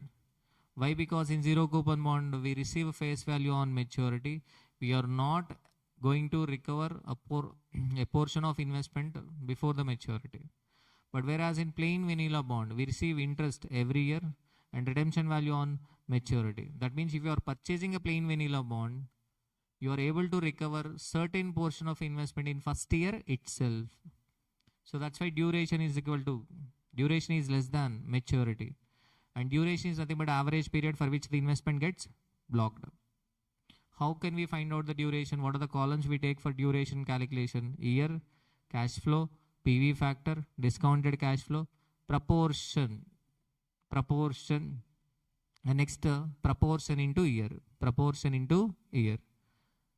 So Mockley's duration, it is also called as Mockley's. Mockley's means is a name, the person who has invented this, discovered this duration concept. And next, volatility is equal to duration divided by 1 plus YTM. It is also called as modified duration. Volatility is equal to duration divided by 1 plus yield to maturity. What does this volatility answer denotes? For suppose we got volatility 2.5.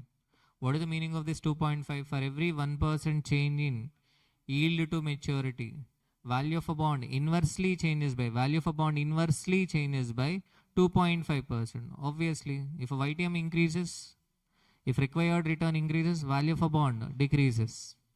So this is the basic fundamental of SFM. If risk increases, required return increases. If required return increases, value decreases. So that's why if a volatility is equal to 2.5, what does it mean? For every 1% change in YTM, value of a bond inversely changes by 2.5.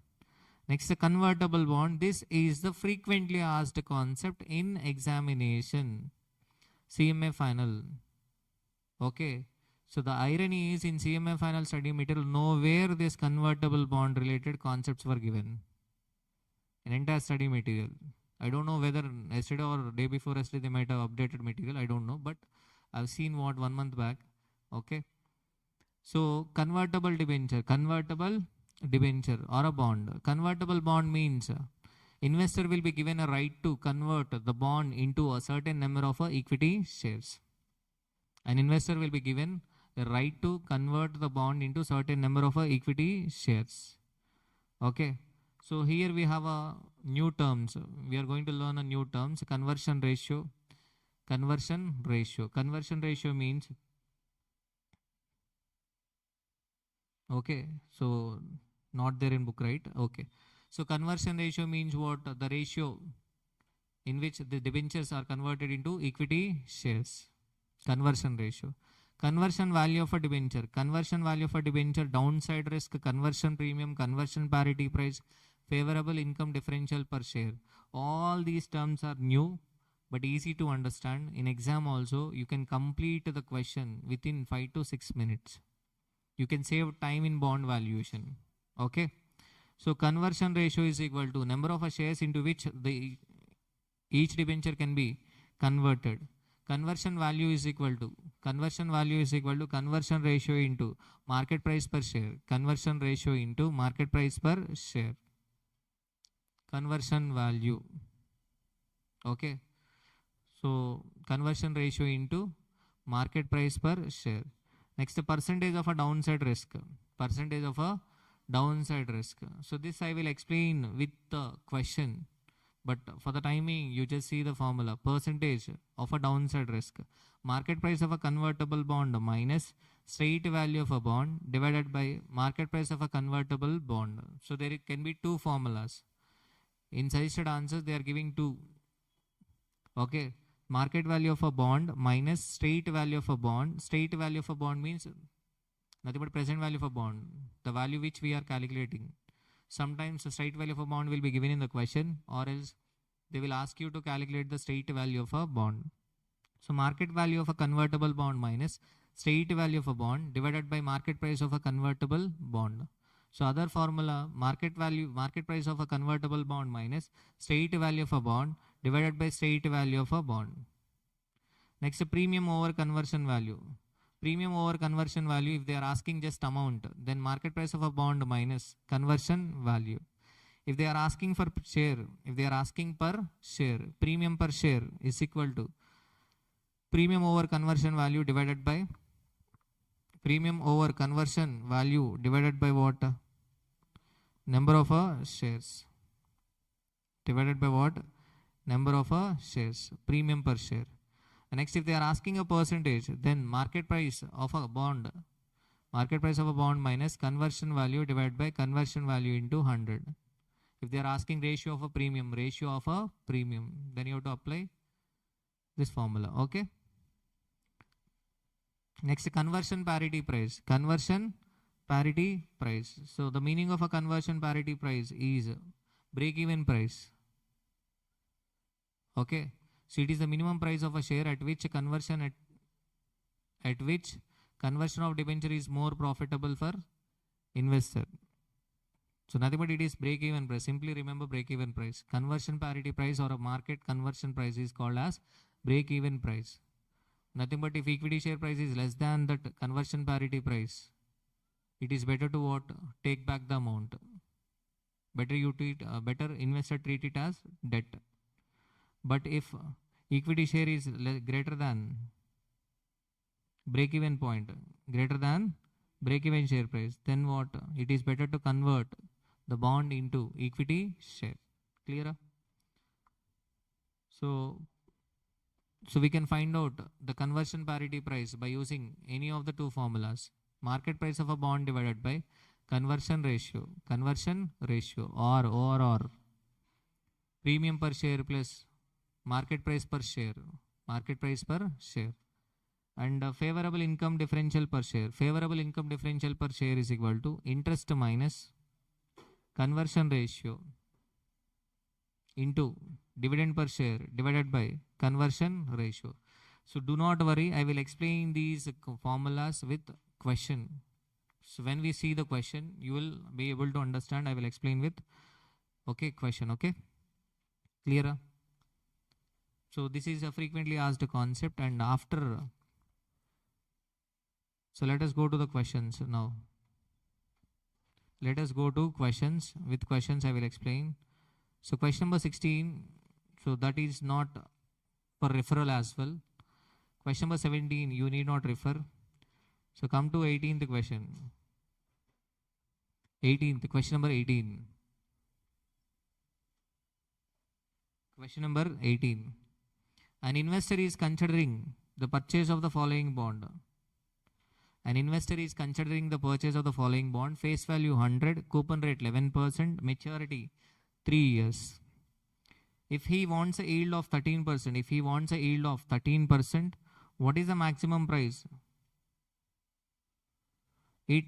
Maximum price he should be ready to pay for. So they're asking you to find out the maximum price. If required yield is 13%. Simple question. Face value 100, coupon rate 11%, maturity how many years? 3 years. So how can we find out the value of a bond? Value of a bond is equal to, we should bring the future benefit to the present value. What is the benefit investor is going to get? 1 to 3 years interest, 100 into 11%, 11 rupees, and third year face value. We should bring that to the present value using the required rate 13%. What is the value? 95.271. See the second part. If the bond is selling for rupees 97.6, what would be his yield? So what they are asking? They are asking you to find out yield. Market price is given. If market price is 97.6, what is his yield? Generally yield is given in the question and we have to find out the market price. But here market price is given and they are asking you to find out what yield. So yield to maturity is nothing but the rate, discount rate at which sum of our discounted cash inflows are equal to sum of our discounted cash outflows. Okay. At 13%, discounted cash inflow is equal to 95.271. But what is the discounted cash inflow we want? 97.6. We want 97.6. That means the value has to increase. Value has to increase means required return decrease. So instead of 13%, let us take a trial at 10%. If you are taking a trial at 10%, you are getting 102.46. Okay. The discounted cash inflow must be equal to the discounted cash outflow, that is 97.6, but we got 102.46. Okay. So the desired 97.6 lies between what? 10% and 13%. That means yield to maturity is 10% plus. So this is interpolation. IRR 10% plus. We are taking 10% as a basis. At 10%, what is the value? 102.46. But what is the desired value? 97.6. So desired change, 10% plus desired change, 102.46 minus 97.6 divided by given change or change available. What is the change available? 102.46 minus 95.271 into what is the percentage change? 3%. So the answer is 12.03%. Clear? Okay. So 19th question. 19th question, this you have to practice. 19th question, A++ question. Till now they have not tested this concept, but we have an MCQ. In CMA final study material, we have a MCQ on a duration and volatility. But they have not given any descriptive question in book. So duration, volatility. The following data are available for the bond. Face value 1000, coupon rate 16%, years to maturity 6, redemption value 1000, yield to maturity 17%. What is the current market price, duration and volatility of this bond? Current market price, duration and volatility of this bond. Calculate the expected market price if increase in required yield is 75 basis points. 75 basis points means 0.75. So they are asking you to find out the current market price. How can we get the current market price? Simple, we should bring the future benefit to the present value. What is the face value? 1000. Coupon rate 16%. That means coupon 160. So 1 to 6 years we are receiving a coupon of 160, and at the end of the 6th year we are going to receive a face value of 1000. So PV/PVAF at the rate of 17%. PVF/PVAF at the rate of 17%, 3.589, 0.389, discounted cash flow. So overall, what is the answer? 963.24. So that is simple. First, suppose if interest is payable semi-annually, be careful, if interest is payable semi-annually, then we take 1-12 and 12. Instead of 160, we take 80. Instead of 1000, we should take 1000 only. We should take 1000 only. Okay, but instead of 17%, we take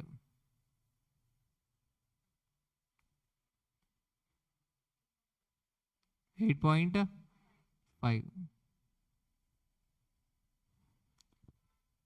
Clear? Done. Next, what they are asking you to find out? They are asking you to find out what? Volatility, duration. So duration I have already told. Duration means what? The average period for which the investment gets blocked. For suppose if you are purchasing one share at the rate, one bond at the rate of 963.24. Okay. So 963.24 is not getting blocked for 6 years. It is not getting blocked for 6 years because we are able to recover certain portion of investment in first year, second, third, 4 and 5. So what are the columns for duration? Year, cash flow, PV factor at the rate of 17%. We cannot take 1-6. 1, 2, 3, 4, 5, 6. Cash flow, PV factor at the rate of 17%. Discounted cash flow. So proportion, see how we got the proportion. How we got the proportion? 136.8 divided by 963.24. Nothing but out of 963.24, we are able to recover 136.8 in first year itself. Nothing but 0.142. What is the meaning of this 0.142? If you are investing 1 rupee, okay, in that 1 rupee we are recovering 0.142 in first year. So likewise we are calculating the proportions. So 0.142 is getting locked for how many years? 1 year. Okay, we are finding out what? The average period. Average period. How can we get average period? By doing a weighted average. 0.142 into 1. Next 0.243 into, 0.121 into 2. 0.104 into 3. Clear? Likewise, what is the answer? 4.24 years. 4.24 years is the duration of a bond. 4.24 years is the duration of a bond. Clear? Simple. What is the meaning of this? The average period for which the investment gets blocked. Alternatively, you can use this formula. So I'm not capable of retaining this formula, so that's why I'm not saying it. If you are capable, you can retain this formula and you can apply in examination. Okay, 1 plus YTM divided by YTM minus 1 plus YTM plus T into C minus YTM divided by C into 1 plus YTM power T minus 1 plus YTM. Clear? Next, what they are asking, volatility. Okay, Pravalika, volatility. Volatility is equal to duration divided by 1 plus YTM. Duration divided by 1 plus YTM.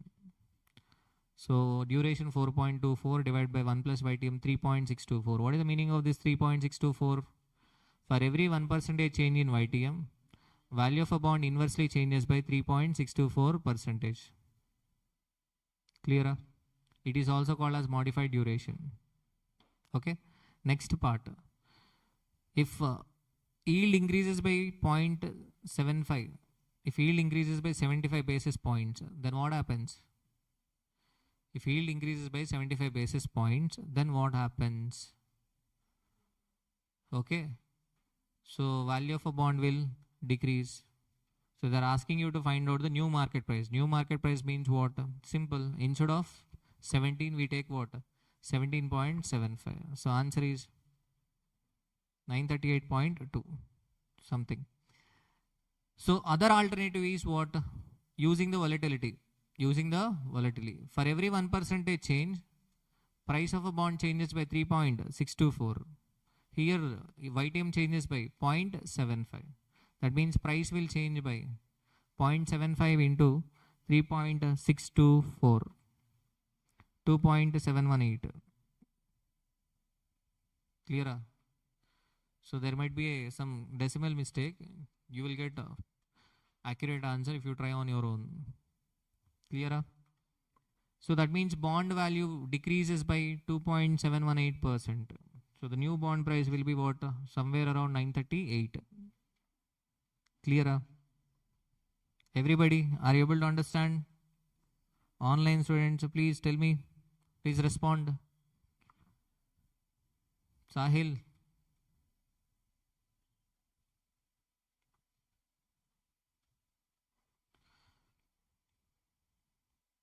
Clear?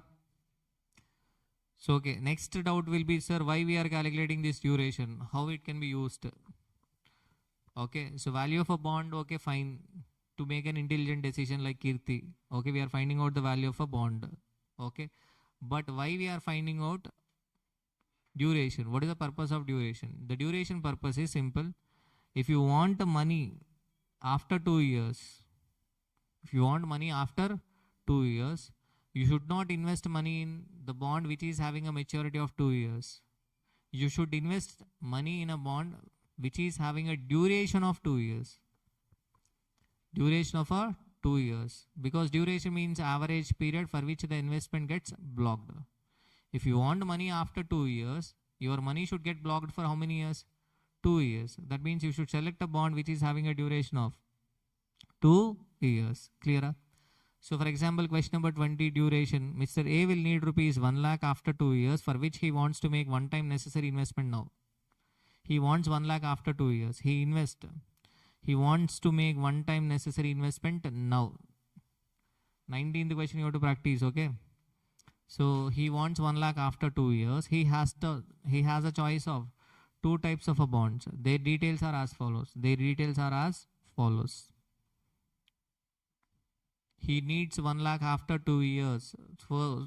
So he wants to make one-time necessary investment now. As of now. He has a choice of 2 types of bonds. Their details are as below. Particulars, bond X, bond Y, face value, coupon, 7% payable annually, 8% payable annually, years to maturity. And next, the current price, current yield. Advise Mr. A whether he should invest all his money in one type of a bond or he should buy both the bonds, and if so, in which quantity. Assume that there will not be any call risk or a default risk. What is this call risk? Call risk means, okay, we have a concept of callable bond. Callable bond means it gives a right to issuer to call the bond before the maturity. Okay, callable bond means it gives a right to the issuer to redeem the bond before the maturity. So here there is no call risk means what? Maturity is 1 year and 4 years. There is no risk that the company will call for the bond before the maturity, and there is no default risk. Company is not going to make any default. So that is an assumption that we can ignore. Okay. So first question is, he want money after how many years? 2 years. That means we should select a bond which is having a duration of 2 years. So let us find out the duration. So duration of a bond X will be 1 year. We need not calculate. Why we need not calculate? Because maturity is 1 year. Maturity is 1 year means we receive interest after 1 year, redemption value after 1 year. So duration is 1 year. So duration of bond Y. Duration of bond Y. So maturity is how many years? 4 years. So that's why year cash flow. What is the coupon rate? 8%. 1000 into 8%, 80. First year 80, second year 80, third year 80, fourth year 80, and fifth year. So fourth year only. That is not fifth year. So fourth year itself, at the end of fourth year itself, we receive what? 1000. Clear? Clear? So PV factor at the rate of 10% discounted cash flow. Discounted cash flow. So now our investment is 936.52. Out of 936.52, we are able to recover 72.72 in first year. So that means what is the proportion? 72.72 divided by 936.52. So what is the answer? 0.078. What is the meaning of this 0.078? Out of 1 rupee, we are able to recover 0.078 in first year. So the duration, what we are getting duration? 3.562. The special point in this question starts from here, because this concept we have already learned in the previous question. So we have a calculated duration 3.562 years. So when this Mr. A requires money, Mr. A requires money after 2 years. But the duration of bond X is 1 year, duration of bond Y is 3.562 years. He cannot invest money, entire money in X or else in Y. He cannot make. Okay, because he wants money after how many years? 2 years. So that's why he has to make investment in both X and Y. He has to make investment both in what? X and Y. So that the weighted duration will be equal to 2 years. So let us assume the proportion of investment in bond X is equal to X. Let us assume the investment in bond X is equal to X. Proportion of investment X. That means bond Y investment is equal to what? 1 minus X. So then X into 1 plus 1 minus X into 3.562. X into 1 plus 1 minus X into 3.562 must be equal to 2. Must be equal to what? 2. Okay. So X is equal to 0.609. X is equal to 0.609. That means 60.9% of a investment to be made in bond X, and the remaining should be made in bond Y. Clear? So what is the investment to be made in bond X? If you want 1 lakh after 2 years, you should not make investment of rupees 1 lakh, right? You have to make investment of present value of 1 lakh. Present value of 1 lakh. You require 1 lakh after 2 years. That means you have to invest what? 1 lakh divided by 1.1 square. So 82,000 something into 0.609. That is the amount of investment to be made in bond X. And what is the amount of investment in bond Y? 1 lakh divided by 1.1 square into 0.391. So 32,297. 32,297. Clear? And next what they are asking the quantity also. Number of bonds. Quantity. Quantity is equal to what? Quantity is equal to, okay. So 50,303 divided by 972.73 market price of a bond. You will get number of bonds 52. And next what? 32,297 divided by 936.52. How many bonds? 33. 33. Am I clear?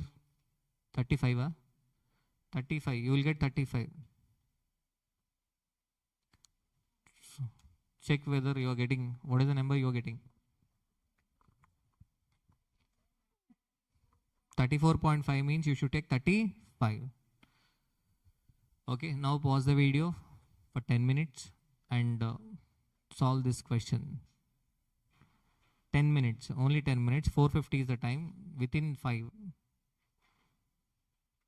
By 5 p.m. you have to complete this question. Everybody, are you ready? Sahil, Abhimati, Sheena, Madhukumar, everybody, are you ready to practice?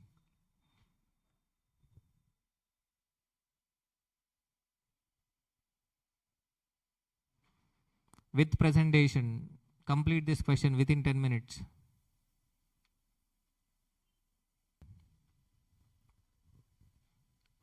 Done?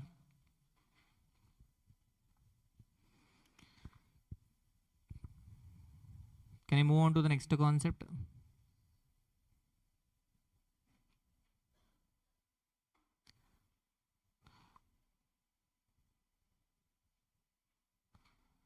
So next concept, convertible bond. Convertible bond.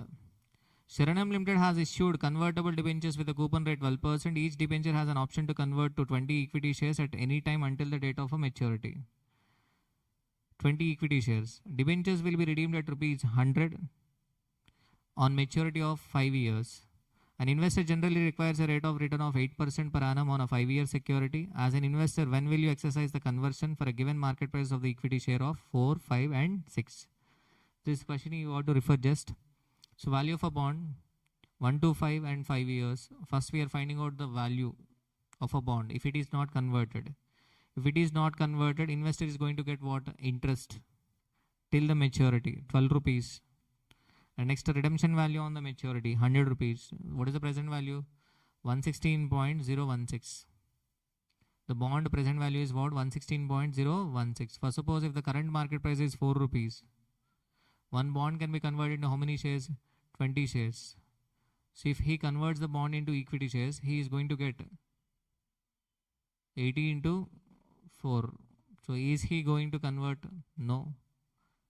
Next, 20 into 5, 100. Is he going to convert? No.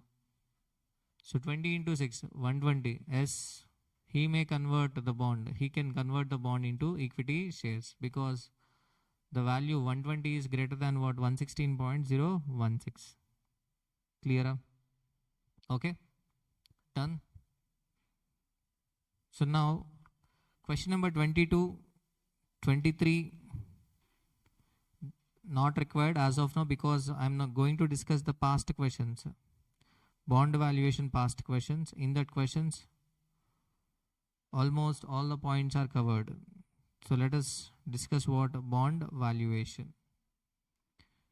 Bond valuation 4A.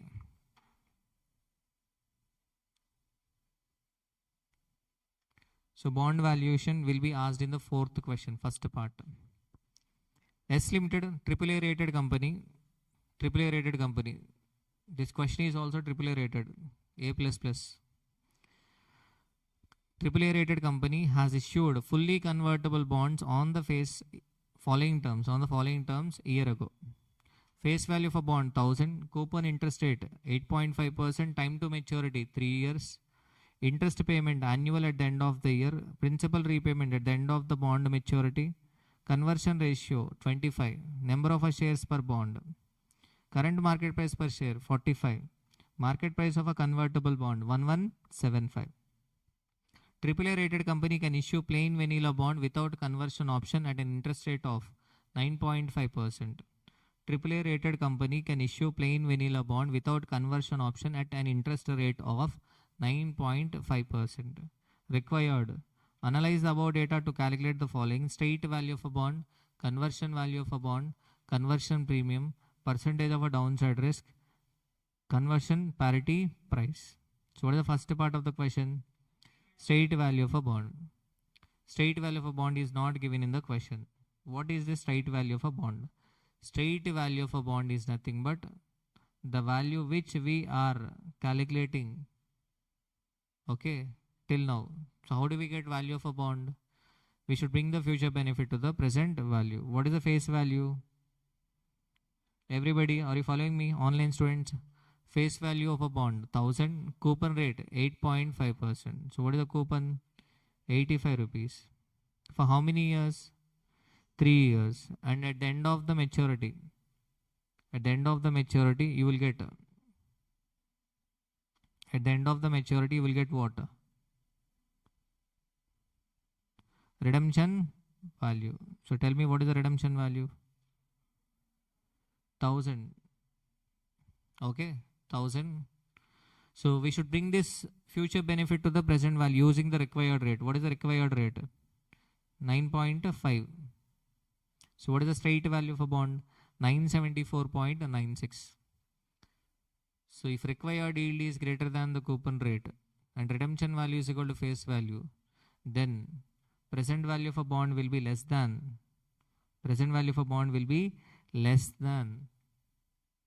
face value. So that's why we got 974.96, which is less than face value. First part, straight value of a bond. What is the second part? Conversion value of a bond. Sir, what is this conversion value of a bond? One bond can be converted into how many shares? One bond can be converted into 25 equity shares. What is the current market price? 45. If I purchase the equity shares directly in the market, what is the amount I'm going to spend? Amount I'm going to spend is 1125. So this is the conversion value. Everybody, is it clear, online students? Next, conversion premium. Conversion premium means, what is the market price of a convertible bond? Market price of a convertible bond is equal to 1175. What is the conversion value? 1125. So what is this actually? If you are directly purchasing equity shares in the market, you are going to spend 1125. But you are spending 1175 on the convertible bond. That means you are paying an extra amount, premium. What is extra premium? Extra premium. What is extra premium? Okay. Extra premium 50. Okay. So no clarity in the question, whether it is amount or a percentage. You better find out percentage also. What is the percentage? 50 divided by 1125. 4.44. Clear? Next, percentage of a downside risk. What is this percentage of a downside risk? Percentage of a downside risk means, here the market price of a bond is 1175. With conversion option, so what is the market price of a bond? 1175. What is the straight value of a bond? Straight value of a bond is equal to 975. So percentage of a downside risk is nothing but, for suppose if equity share value decreases in the future, the company is not performing well. If company is not performing well, so tell me, investor will convert the bond into equity shares or not? So investor will not convert the bond into equity shares. Yes or no? He will take interest, and on the maturity he will take back the redemption value. Yes or no? So nothing but, even if investor is purchasing one bond at the rate of 1175 with conversion option, okay, in worst case scenario, this 1175 value might decrease to 975. This 1125 value might decrease to what? 975 in worst case scenario, because still investor will receive what? Interest and redemption value on the maturity. Okay, so that's why percentage of downside risk is equal to what? Market price of a bond minus straight value of a bond divided by straight value of a bond. Or else you can take what? market price of a bond also. Anything is fine. So what is the percentage? 20.5. Next, conversion parity price. Conversion parity price means break-even price. How can we get break-even price? Market price of a convertible bond divided by conversion ratio. So what is the market price? 1175 divided by conversion ratio 25. So answer 47 per share. What is this 47 per share? Example, if market price increases to 47. Market price increases to 47. Right now it is 45. If it increases to 47, then what? It reaches break even. If equity share price increase to 47, and if I convert the bond into equity share, I will get what? 25 into 47, 1175. I am spending 1175 on the bond. I can recover entire amount. But if market price is beyond 47, then I can get profit. Clear? So conversion parity price, it is also called as market conversion price. Market conversion price. Clear? Everybody, is it clear? Are you able to understand this question? Next.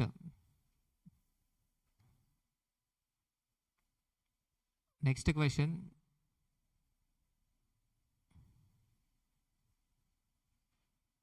(4A).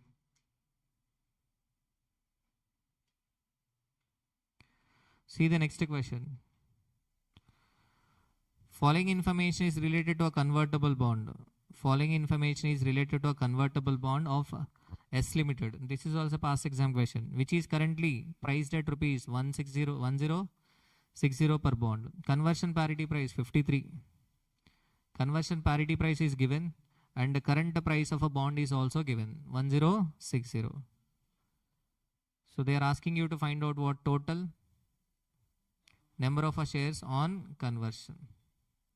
So generally we find out conversion parity price, but in this question conversion parity price is given. So we should find out number of shares. Simple. Number of shares is equal to market price of a bond divided by conversion parity price. Yes or no? So that means what is the answer? 1060 divided by 53. 20. So that means conversion value is equal to 20 into 53. Sorry, 20. Market price is not there, right? Okay, fine. So number of shares of a conversion. What is the number of shares of conversion? 20. Is it clear? Okay. Analyze current market price per share. They are asking you to find out the current market price per share. Conversion premium is given.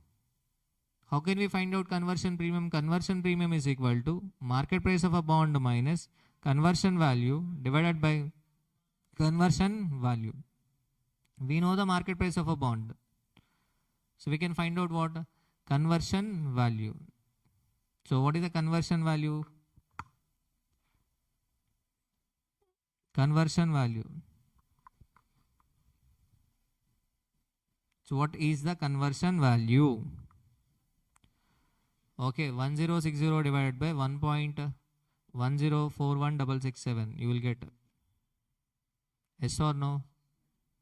You know the formula for conversion premium. Conversion premium is equal to market price of a bond minus conversion value divided by conversion value. So what is the conversion value? 960.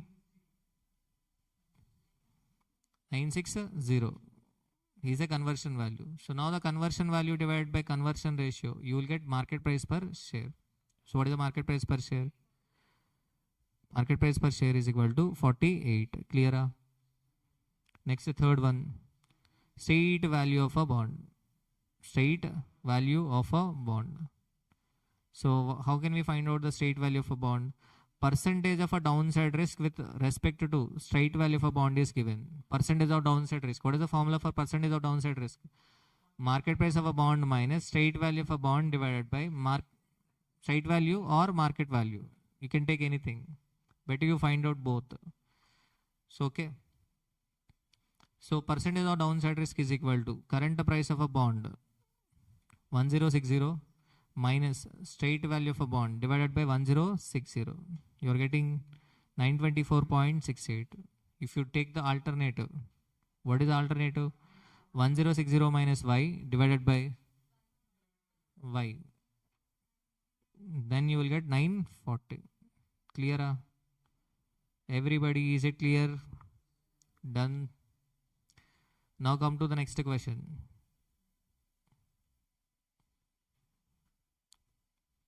Okay.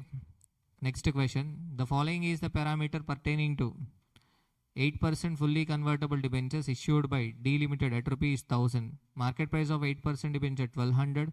Conversion ratio 25. State value of 8% debenture 1000. Market price of equity share on the date of conversion 40. Expected dividend per share 1. Analyze and assess the following. Conversion value of a debenture. Conversion value of a debenture. Mahima Singh, where are you? Market conversion price. Market conversion price is nothing but conversion parity price. Conversion premium per share. Ratio of a conversion premium. Premium over straight value of a debenture. Favorable income differential per share. So first one, conversion value for debenture. How do we get conversion value for debenture? Conversion ratio into market price per share. 1000. Clear? Next, market conversion price. Market conversion price is known as conversion parity price. How can we get conversion parity price? Conversion parity price is equal to market price of a bond divided by conversion ratio. So answer 48. Next, conversion premium per share. Conversion premium per share. How can we get conversion premium per share? Right now the current market price per share is 40, but parity price is 48. That means you are paying a premium of 8 rupees. So there is other alternative. So what is the other alternative? So what is the market price of a debenture? 1200. What is the conversion value? 1000. That means you are paying premium 200. For how many shares? 25 shares. So 200 divided by 25. 8. In either of the case you will get the same. Next, ratio of a conversion price. Ratio of a conversion price. So ratio of a conversion price means conversion premium divided by market price per share. 8 divided by 40. 20%. Or you can do what? 1200 minus 1000 divided by 1000. Market price of a bond minus conversion value divided by conversion value. Next, premium over straight value of a debenture. They are asking you to find out the premium over straight value of a debenture. So here premium over straight value of a debenture means premium over straight value. They are asking premium over straight value. That means nothing but downside risk. Percentage of a downside risk. Premium over straight value. What is the straight value of a bond? 1000. What is the market price of a bond? 1200. You are paying an extra amount of 200. If you directly purchase the bond, 1000 rupees. Straight value of a bond. But you are paying 1200. Be careful. Premium over straight value of a bond is nothing but percentage of a downside risk. So 200 divided by 1000. 20%. Clear? So, and in this question, the special point is favorable income differential per share. What is this favorable income? First, suppose if I purchase the convertible bond, I receive interest. I receive interest. What is the interest amount I am receiving? 8% on 1000. 1000 into 8%, 80 rupees. 80 rupees is the interest amount I am receiving, right? If I purchase a convertible bond, I receive 80 rupees interest. But if I purchase 25 shares directly, what is the amount I am going to receive? I am going to receive 1 rupee dividend per share. So that means 25. So 80 minus 25. I am getting an extra income, favorable income. I am getting favorable income. What is the favorable income? Favorable income 80 minus 25.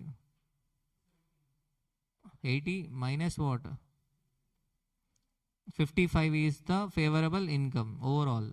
But they are asking per share. Per share favorable income is equal to 55 divided by 25, that is equal to 2.2. 2.2. Clear? So this is most frequently asked concept. So that's why for 5 minutes go through these, okay, concepts, I mean questions. 5 minutes. Everybody, online students, is it clear?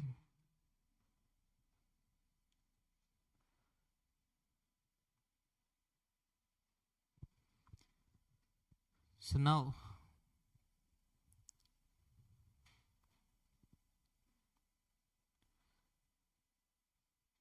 the next question.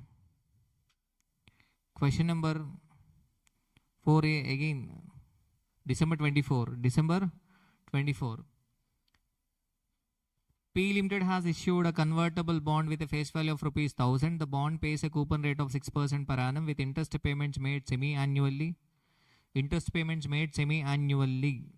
Coupon rate 6%. The bond has a term of 3 years and will be redeemed at rupees 1,10,000 at maturity.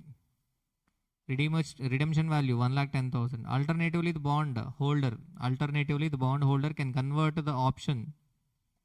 Bondholder has the option to convert the bond into 50 shares at the end of 3-year term. The required rate of return for the bond is 12% per annum. What is the required rate of return? 12% per annum. Currently, the share price of P Limited is rupees 2,000 and the shares are expected to grow at an annual rate of 8%. The shares also pay an annual dividend of rupees 50 each. Here there is a mistake in suggested answer and I am going to teach that only because to get marks you have to understand. I mean you have to repeat that. So currently the share price 2000. Share price of a P Limited is rupees 2000 and the shares are expected to grow at an annual rate of 8%. The shares also pay an annual dividend of rupees 50 each. PV factors are given. Required.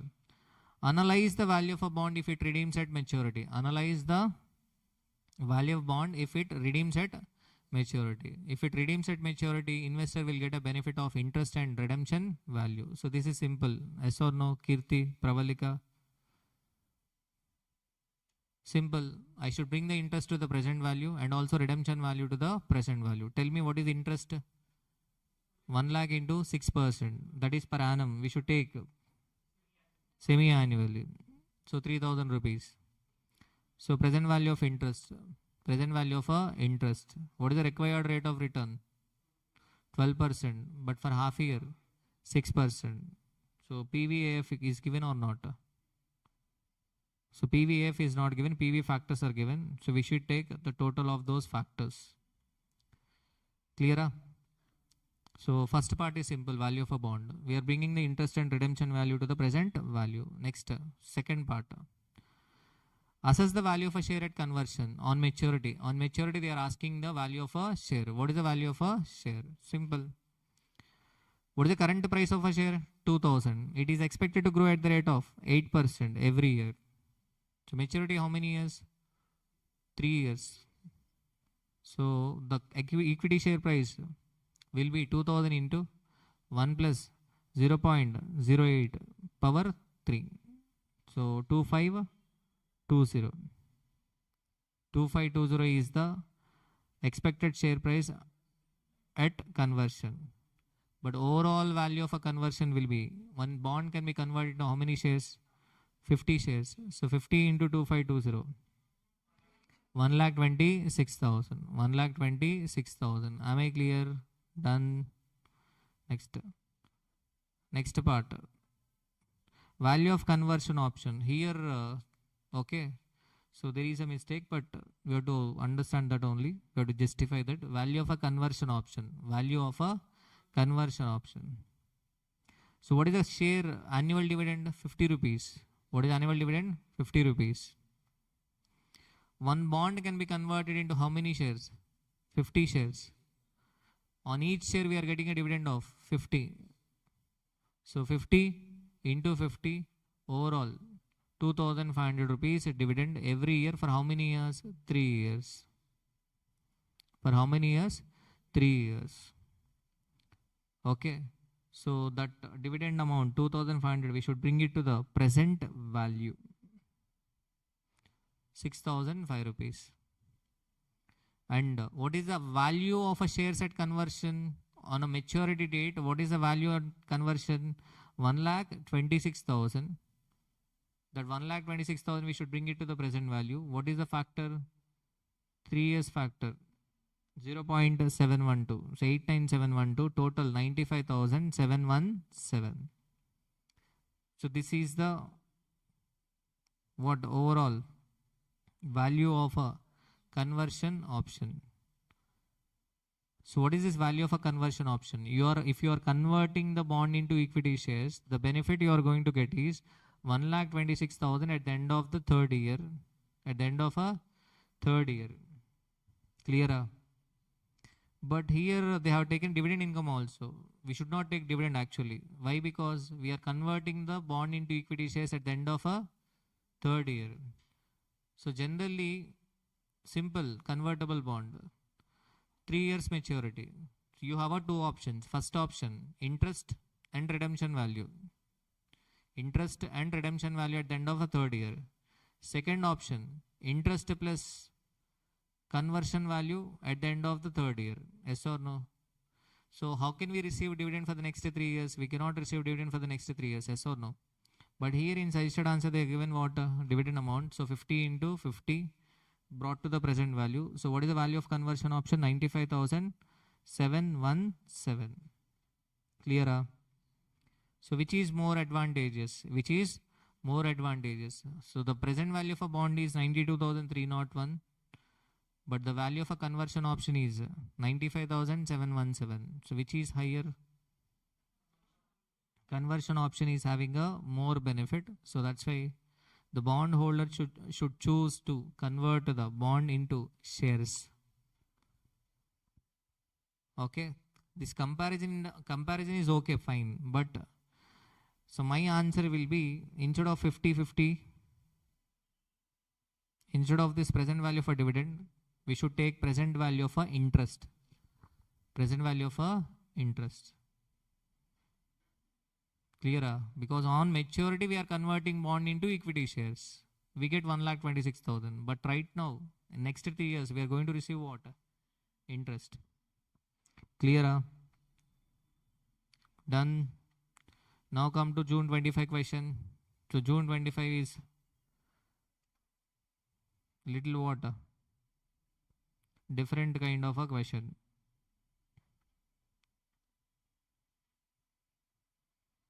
Zero coupon bond question. AU Limited. AU Limited. AU Limited. A leading energy infrastructure. A leading energy infrastructure company has issued a 25-year zero coupon bond to raise capital for a large scale hydroelectric power project. 25-year zero coupon bond. So issued at discount, redeemable at face value. So that means investor will get only single benefit, single cash flow at the end of 25th year. A bond does not offer any interest. Bond does not offer any interest payments, interim interest payments will be redeemed at face value upon maturity. So that's why it is called what? Zero coupon bond. So this question is lengthy because reason they are giving explanation. Zero coupon bond explanation is given in one sentence. However, it comes with embedded option designed to mitigate interest risk for both the issuer and investor. When question is lengthy, you might get scared, but simple. Sometimes what they will give explanation to certain words. So it comes with embedded option. That means zero coupon bond is issued along with an option. Okay, which is designed to mitigate. Mitigate means reduce the risk for both issuer and investor. Both issuer and what? Investor. The bond has a face value of rupees 1 lakh. Bond is having a face value of 1 lakh. Follows annual compounding. Follows what? Annual compounding. The investor required. So this is a special point again. The investor's required yield to maturity is structured in tiered manner. 8% per annum for the first 10 years, 9% per annum for the next 10 years, 10% per annum for the next 5 years. In all our previous questions, the required rate of a return is same till the maturity. But in this question, the required rate of return is 8% for first 10 years. So generally what I will do to find out the present value factor, 1 divided by 1 plus I power n. 1 divided by 1 plus I power n. Yes or no? So now, first 10 years, what is the discount rate? 8. Next 10 years, discount rate what? 9. Next 5 years, what discount rate? 10%. Clear? So first suppose, let us assume 8% per annum is the discount rate for the all 25 years. For all 25 years. Then how do I find out the factor? 1 divided by 1 plus 0.08 power what? 25. But now the required yield is given in tired manner. So that's why what the calculation will be 1 divided by 1 plus 0.08 power 10. 1 plus 0.08 power 9 into 1 plus what? Sorry. 1 plus 0.08 power 10. 1 plus into 1 plus 0.09 power 10 into 1 plus 0.10 power what? 5. For all 25 years, discount rate is not same. So that's why we should take what? 1 divided by 1 plus 0.08 power 10 into 1 plus 0.09 power 10 into 1.1 power 5. Okay, clear? If you want 25 years present value factor. So this is the special point. Okay. So nobody will be able to do these kind of a questions. This is entirely out of the way. So in SFM question paper, you might find 1 or 2 questions like this. But so remember, out of 7, you have to attempt 5. And even if you attempt 4 questions perfectly, that is more than enough to score 70 plus marks. Okay. So in theory, you will get 10 marks. Remaining 3 practical questions, even if you get 30, 40 and MCQs 20, you will get 60. But if you are doing accurately, and nowadays in CMA final suggested answers, certified copies, they are not seeing the presentation also. They are seeing just what? Answers. They are just seeing what? Answers. Stepwise marking is being given, and they are not seeing the procedure and all. Just what? Answers. And they are giving full marks. They are not deducting marks for what? Presentation or something. Even if your writing is not good, then what? Even then you can get 7 out of 7, provided if your answer is correct. Okay. So that's why. So sometimes they might ask, especially security valuation, last attempt and December 24. Okay. So hardly out of 14 marks, you will be knowing only 30 to 40%. Okay. But still, okay, you need not worry. 4 questions are enough. Okay. So next, in addition to its maturity value, the bond includes 2 embedded options. Bond includes what? 2 embedded options. The first is call option. First is a call option. Call option means a callable bond. Allows, explanation is given again. Even if you do not know the call option, because in security valuation, why they are asking call option, you might have a doubt. The first is a call option allowing AU Limited to redeem the bond early at the end of year 15 for rupees 1,01,000. Call option is giving a right to the issuer, to redeem the bond before maturity, that is at the end of a year 15 for rupees 1,01,000. Callable bond. Callable bond means issuer can call for the bond before the maturity. Second is put option, enabling investors to sell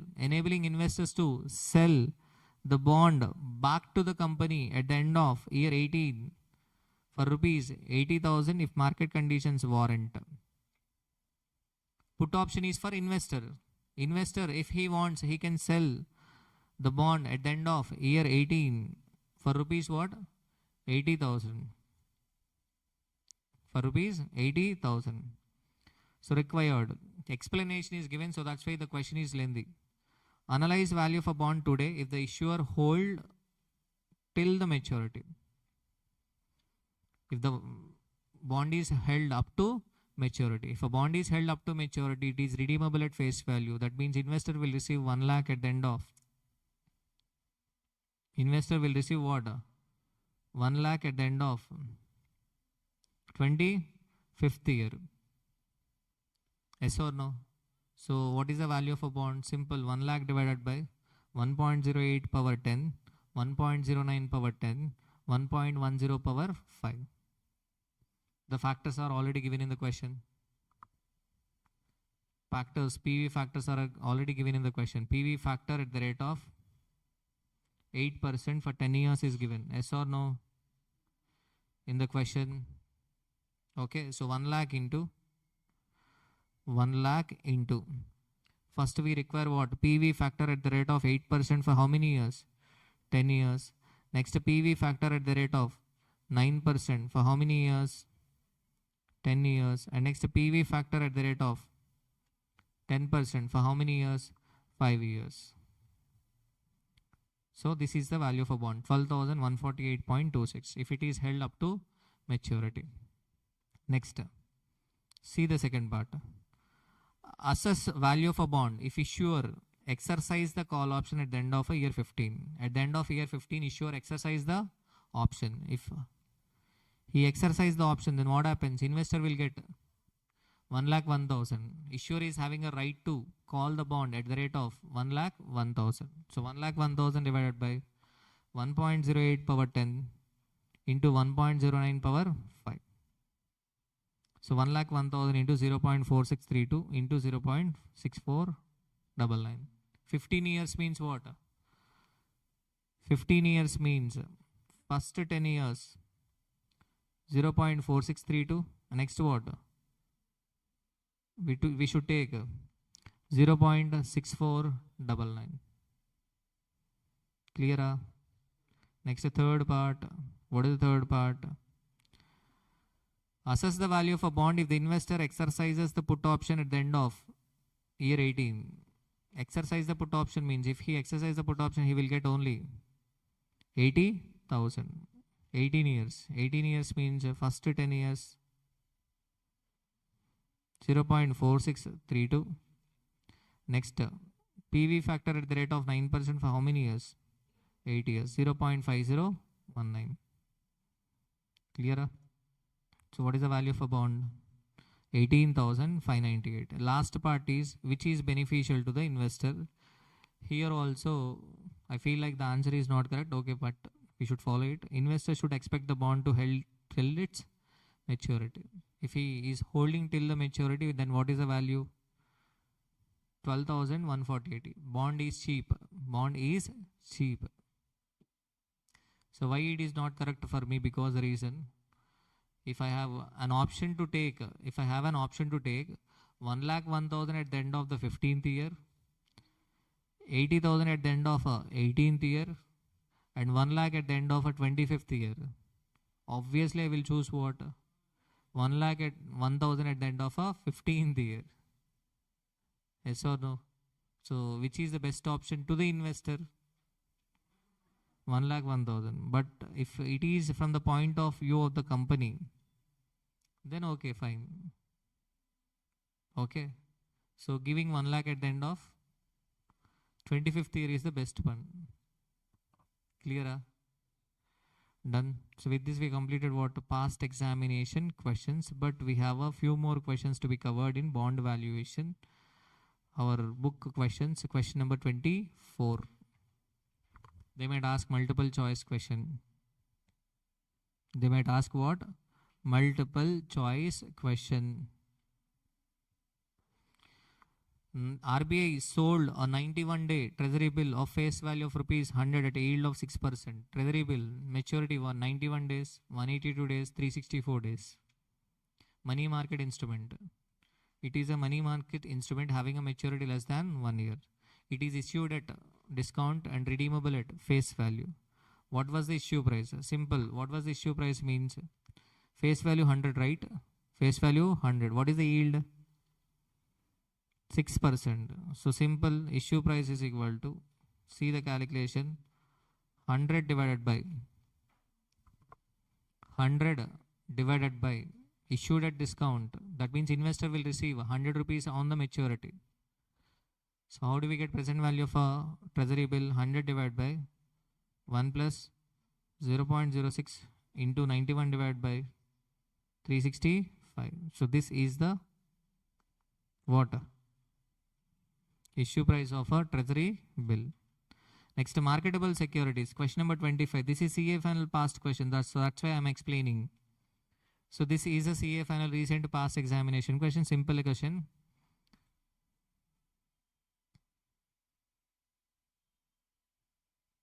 Okay. So Wonderland Limited has excess cash of rupees 20 lakhs. Excess cash 20 lakhs, which it wants to invest in short-term marketable securities. They want to invest in short-term marketable securities. Expenses related to investment will be rupees 50,000. The securities invested will have an annual yield of 9%. What is the annual yield? 9%.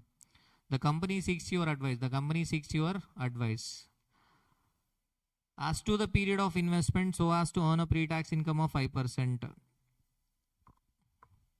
So company is asking your advice. What is the period of investment so as to earn a pre-tax income of 5%? What is the amount of investment? 20 lakhs. On 20 lakhs, they need a pre-tax income of 5%. So 20 lakhs into 5%, 1 lakh. I don't know the period of investment. Let us assume the period of investment is equal to P. Okay. So I will receive 20 lakhs into 9% into P divided by 12. So that is the return minus expenses related to investment 50,000.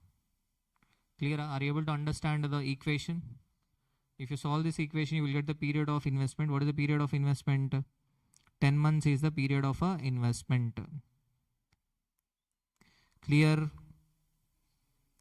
Next, second, the minimum period of the company, the minimum period for the company to break even its investment expenditure over time value of money. If it wants to break even, they don't want any pre-tax income. They don't want to break even. If they want to break even, then what? On right hand side, 0. They don't want any return. So then what? 20 lakhs into 9% into P divided by 12 minus 50,000. So what is the period of investment? 3.33. 3.33. Clear? Next, question number 26. Question number 26. Commercial paper. Commercial paper. This is also similar to treasury bill. Date of issue. Company issued commercial paper worth 10 crores. Commercial paper worth 10 crores. It is also issued at discount. Okay. 10 crores. Date of issue 16th January. Date of maturity 17th April. Number of days 91. Interest rate 12.04%. What was the net amount received by the company on the issue of a commercial paper? Net amount received by the company on the issue of commercial paper is simple. 10 crores divided by 1 plus, what is the interest rate? 0.1204 into what? How many days?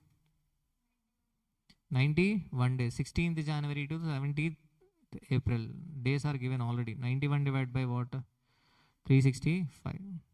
So the net amount received by the company will be 9 crore 70 lakh 85,493. Clear? So 27 not required as of now. Dirty price, because this question is not asked in CA final also. So that's why I'm not discussing now in revision class. But I have discussed in what? Regular class. 28. This is a CA final recent past examination question. So that's why let us discuss this question. This question you have to practice immediately after this class. I will pause the video. You have to pause the video and you have to practice this question number 28. Bond refunding decision. So next question, question number 28, bond refunding decision. So this is a CA final past exam question. So that's why you have to practice this question. ABC Limited has rupees 300 million, 12% bonds outstanding with 6 years remaining to maturity. ABC Limited has rupees 300 million, 12% bonds outstanding with 6 years remaining to maturity. Since interest rates are falling, ABC Limited is contemplating of refunding these bonds with rupees 300 million issue of 6 years bonds carrying a coupon rate of 10%. Issue cost of a new bond will be rupees 6 million and the call premium is 4%. Rupees 9 million being the unamortized portion of issue cost of an old bond can be written off no sooner the old bond are called off. Marginal tax rate of ABC Limited is 30%. You are required to analyze the bond refunding decision. So what is this concept? So this concept is simple. Already ABC Limited has issued 12% bonds, 300 million. 300 million means 3000 lakhs. 12% bonds were issued. What is the remaining maturity? Remaining maturity is 6 years. Remaining maturity is 6 years. Since the interest rates are falling, right now the interest rates are falling, ABC Limited is contemplating of refunding these bonds with rupees 300 million issue of 6 years bonds carrying a coupon rate of 10%. What is this sentence? In market, interest rates are decreasing. So why we should pay 12% interest? So that's why the company is considering what? Issue of a new bonds with coupon rate of 10%. Okay. So 300 millions and the amount received will be paid off to the old bonds. So tell me what is the benefit we are getting? Interest, 2% interest. 2% interest. For suppose if a question has got completed with these two sentences, then our answer is what? Simple. Refund the bonds. Because we can save 2% interest. What is the interest amount we can save? 3000 lakhs into 2%, 60 lakhs. But there is issue cost of a new bond. Issue cost of a new bond. What is the issue cost of a new bond? 6 million. 6 million means what? 60 lakhs. Okay. So 1 to 6 years, we are going to save interest of 60 lakhs. But with issue of new bonds, what is the amount we are paying extra? 60 lakhs. And also call premium.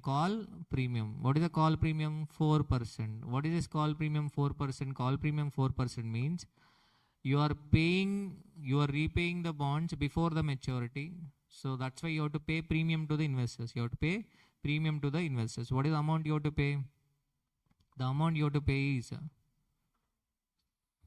3000 lakhs into what? 4%. 3000 lakhs into 4%. That is 120 lakhs. That means overall you are paying extra 60 issue cost plus what? Premium 120. Overall 180. For suppose question has got completed here, then my answer will be simple. What? Okay, my outflow is 180 lakhs as on today.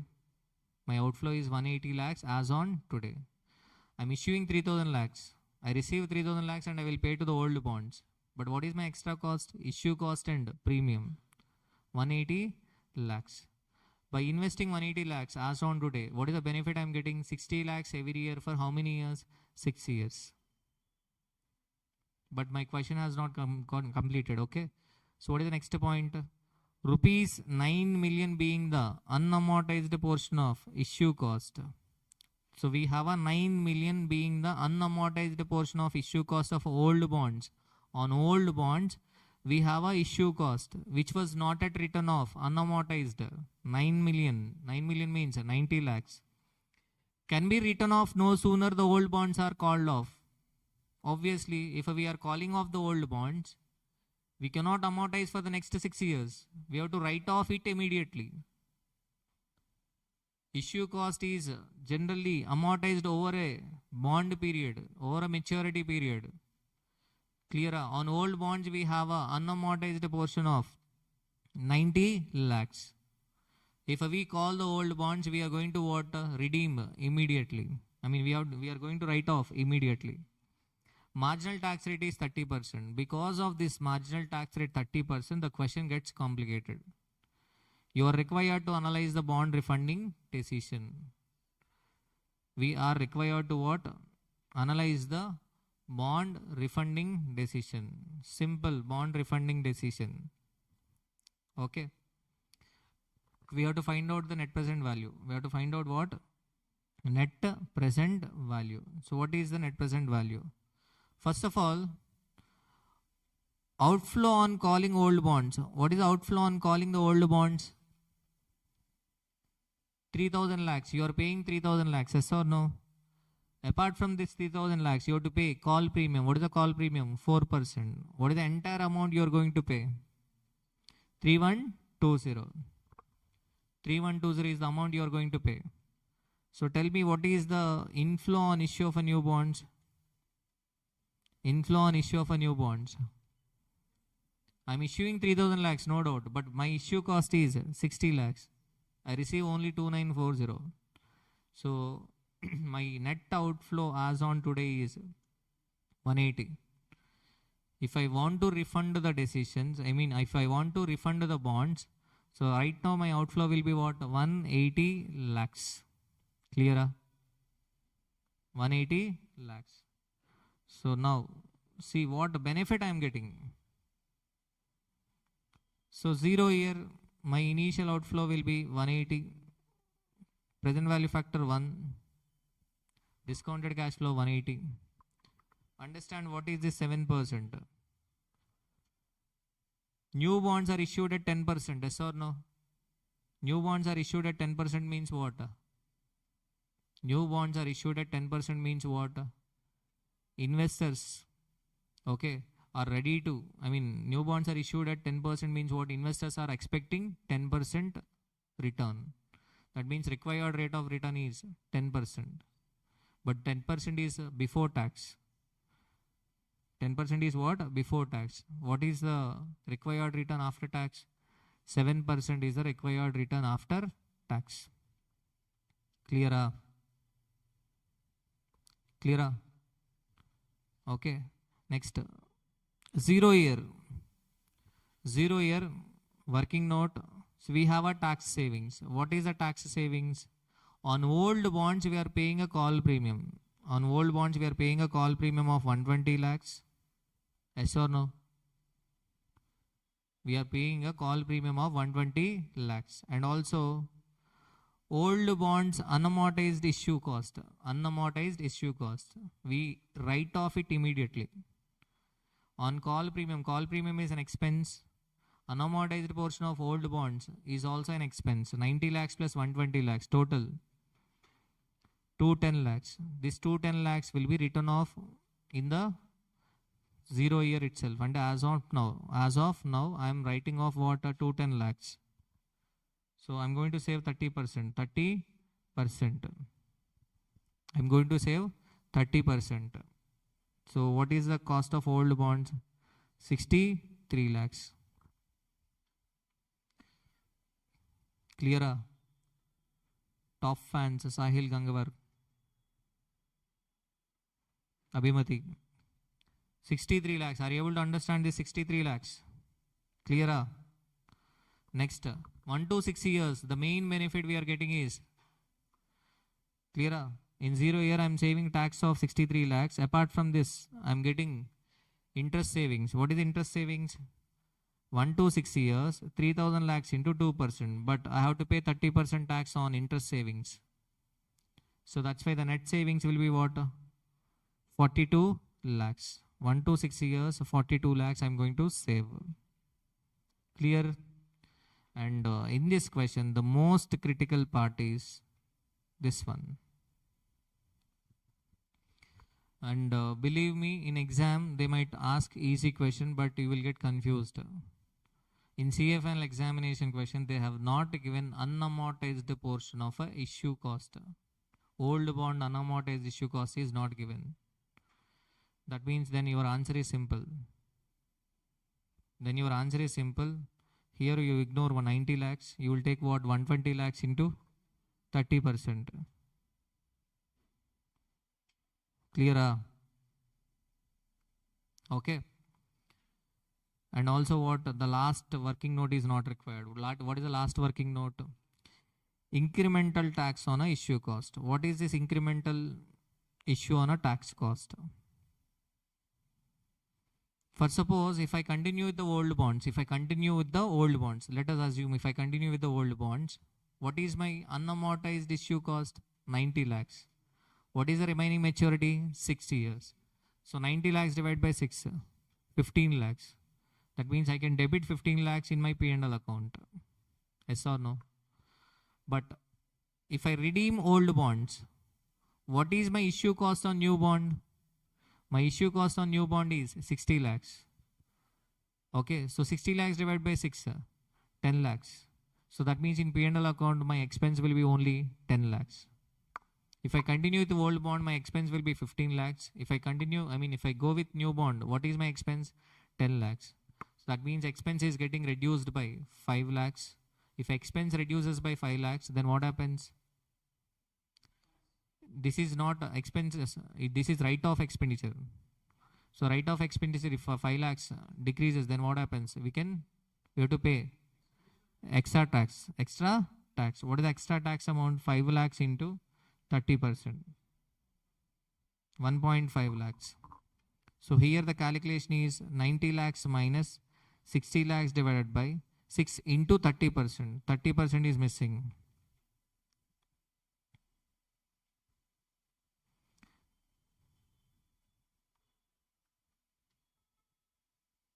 So answer is 1.5 lakhs. So 1 to 6 years I have to pay extra tax of 1.5 lakhs. So what is the NPV overall? 76.02 is the NPV. As the NPV is positive, it is better to refund the bond. And once again I am saying CA final exam question is easy. Why it is easy? Unamortized portion of issue cost is not given. So if unamortized portion of issue cost is not given, then what? Simple. That working note 3 is not required. And also what? First year we are going to save only 120 lakhs into 30%. Simple question. Okay. Clear? With this we have completed what? Security, valuation, descriptive questions. Okay. So you pause the video and practice this question. This is a CA final past question. So that's why chances of getting this question in CMA final as well. So that's why practice this question. Take 10 minutes time. Now the time is 6:03. Valuation, MCQs, security, valuation, multiple choice question. First one, a stock of rupees 10 face value has declared 35% dividend for the current year, 3.5. The stock is currently selling for rupees 40. What is the dividend yield? Dividend yield is equal to what? D1 by P naught. D1 by P naught. So the answer is 8.75%. The current price is rupees 100. The current price is rupees 100. The required rate of return is 20%. Dividend paid rupees 3 on a share of rupees 10 face value. What is the expected growth rate? P naught is given. Required rate of return is given. Dividend paid is given. Dividend paid D naught is given. So they are asking you to find out what growth rate. P naught is equal to D1 divided by KE minus G. Okay. KE minus G is equal to D1 by P naught. How do we write D naught? D naught is equal to, D1 is equal to D naught into 1 plus G. So by solving this, we get growth rate 16.5. So close answer 17. In study material, they are given 17. Next, third. Current dividend market price and annual dividend growth rate of the company are 2.5 rupees per share. Current dividend is given rupees 50 per share and 5% respectively. The capitalization rate of equity will be KE is, they are asking you to find out what? KE. KE is equal to D1 by P naught plus G. So D naught is given 2.5 into 1 plus growth rate divided by market price plus growth. So 10.25. Option D is the answer. Next, the fourth. M Limited is expected to grow at a rate of 8% per annum, which it currently pay 10 rupees as a dividend. So the investment at the risk level, investor requires a rate of return 15% a year. What is the estimated value of a stock? Simple. Estimated value of stock is equal to D1 divided by KE minus G. But here D naught is given 10. Be careful. So 10 into 1 plus growth rate divided by KE minus C. So option B is the answer. Option B. So this is a past examination question. Clear? So with descriptive knowledge, we can answer these MCQs. So this is little tricky MCQ. Little tricky MCQ. These kind of MCQs may appear in examination. Okay. A stock with dividend payout ratio 45%. Dividend payout ratio 45%. Required rate of return 15%. And a constant growth rate of 10% will have a PE ratio of, they are asking you to find out the PE ratio. What is the PE ratio formula? MPS divided by EPS. MPS can be written as D1 divided by KE minus G. Yes or no? And next, D1 can be written as EPS into PE ratio, EPS into payout ratio divided by KE minus C, all divided by EPS. EPS and EPS will get cancelled, right? Okay. So payout ratio divided by KE minus C. So payout ratio we know, given in the question, 0.45 divided by KE 0.15 minus growth rate 0.1. So the answer is 9%. Clear? Next, a company with a profit after tax of 40 lakhs. Tax rate of 50%. Tax rate of 50%. Return on net worth 100%. What is the return on net worth? 100%. Profit after tax is 40 lakhs. That means net worth is also 40 lakhs. Net worth 40 lakhs. Reserves 30 lakhs. That means equity share capital 10 lakhs. Par value 5. That means equity share capital 10 lakhs divided by par value 5. Number of shares 2 lakhs. Number of shares 2 lakhs. Clear? What they are asking you to find out pre-tax EPS. Pre-tax EPS, not the post-tax EPS. Pre-tax. Profit after tax is 40 lakhs. Tax rate is 50%. That means profit before tax will be 80 lakhs. So 80 lakhs divided by number of shares 2 lakhs. So 40 rupees is the pre-tax EPS. Clear? Next, past examination MCQ. E Limited has a return on equity of 18%. Plowback ratio. Plowback ratio is nothing but retention ratio. New word. Plowback ratio. Plow back. Plowing. You know the meaning of plowing. So retention ratio 50%. The market capitalization ratio is 13%. If the coming years earnings are expected to be 4 per share, at what price Isan's share should sell in 3 years? At what price Isan share should sell in 3 years? Sell in 3 years, that means they are asking P3. They are asking P3. P3 is equal to what? D4 divided by KE minus C. Okay, growth rate is not given. How can we find out growth rate? Growth rate is equal to B into R. 50% into 18%, 9%. Okay, so what is the dividend paid? If the coming year's earnings are expected to be 4 per share. Coming year earnings 4 per share. That means dividend 2 rupees. D1 is given. D1 2 rupees. D1 2 rupees. P3 is equal to D4 divided by KE minus G. So D1 into 1 plus G power 3. Power 3. Not power 4. Because we are taking D1. If it is D0, then what? Power 4. So 2 into 1 plus 0.09 power 3 divided by 0.13 minus 0.09, 64.75. Clear? Next, a 20-year maturity bond with a par value of 1000, makes semi-annual payment. Semi-annual payment means 1 to 40. We should take 1 to 40 at a coupon rate of 8%. 8% on 1000 means 80 rupees, but we should take 40. How much should you pay for the bond? So 1 to 40 is 40. At the end of 40th year, 1000 rupees. We should bring it to the present value using the YTM at the rate of 4.5%, not 9%, 4.5%. You will get 908. You will get 908. Clear? Okay. Required yield is greater than coupon rate. So that's why the value of bond is less than face value. 9th one. So ninth one is, it may be asked in examination. So forward rate calculation. If the YTM of 1 year Government of India bond and 2 year Government of India bond are 7.97 and 8.86. Be careful. 1 year Government of India bond yield is 7.97. 2 year Government of India bond is 8.86% respectively. Then the implicit 1 year forward rate at the end of year 1. They are asking you to find out the implicit 1 year forward rate at the end of a year 1. At the end of year 1, they are asking next year implicit 1 year forward rate. So what is this concept, forward rate concept? Simple. First year, if you are making investment only for 1 year, what is the return? 7.97. If you are investing for 2 years, what is the return? 8.86. 8.86. So that means nothing but in second year you are getting greater return, right? If you are investing only for 1 year, what is the return? 7.97. If you are investing for 2 years, what is the return? 8.86. So that means in second year what? You are getting a greater return. So they are asking you to find out what second year return, forward rate. The implicit 1 year forward rate at the end of year 1. At the end of year 1, they are asking 1 year implicit forward rate. Simple logic. If I invest for 1 year, my 1 rupee will be equal to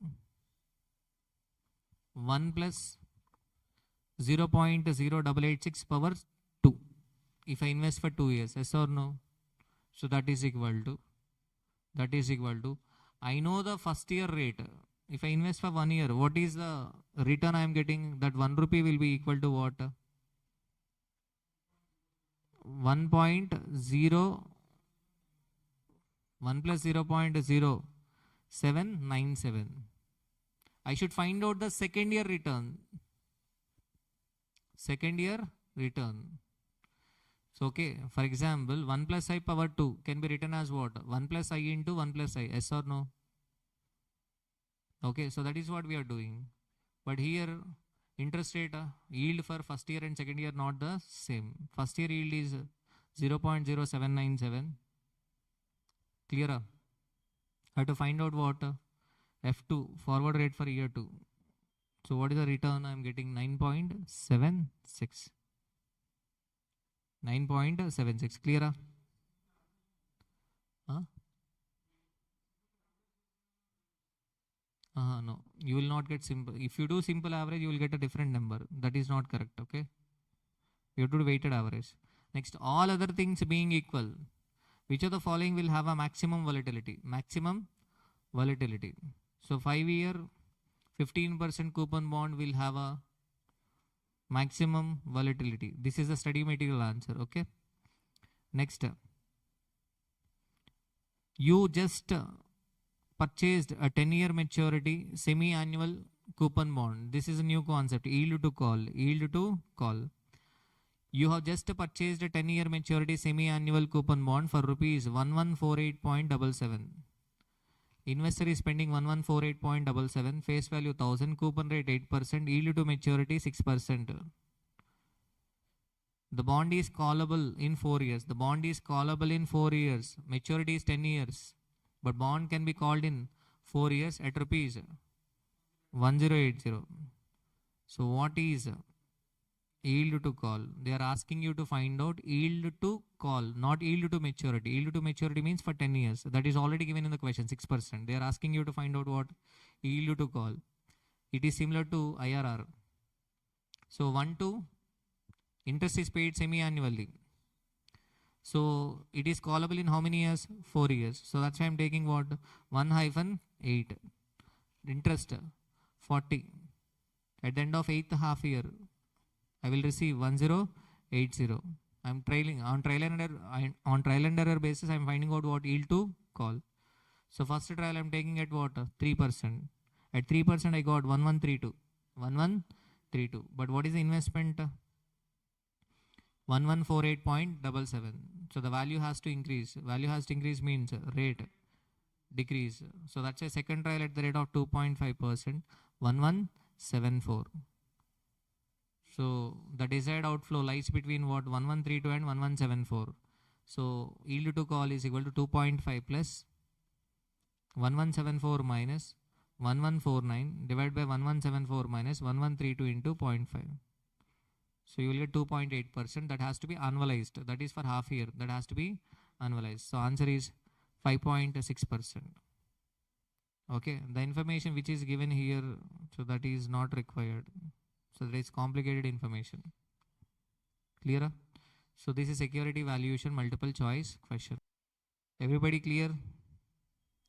Yield to call. Are you able to understand? Yield to call means yield is calculated up to what? Callable period. What is the callable period? 4 years. Okay.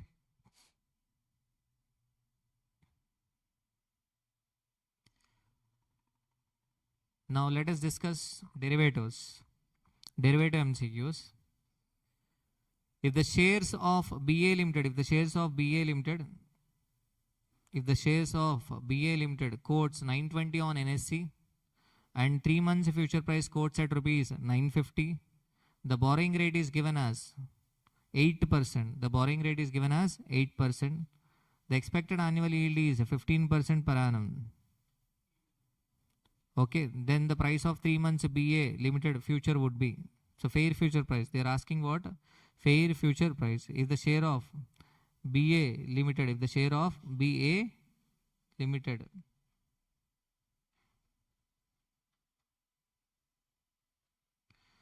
so if the share of a BA Limited quotes 920, 3 months future price is 950. So they're asking you to find out what fair future price. Simple fair future price. Spot price into what? E power TR minus what? Yield. So what is the dividend amount? Expected annual dividend is 15% per annum. Payable before expiry means we need not bring it to the present value. That is payable on expiry. So that's why 937.08. So the number is not there. So that's why what the close answer is D. Clear? Next again the same one. Second question is also fair future price.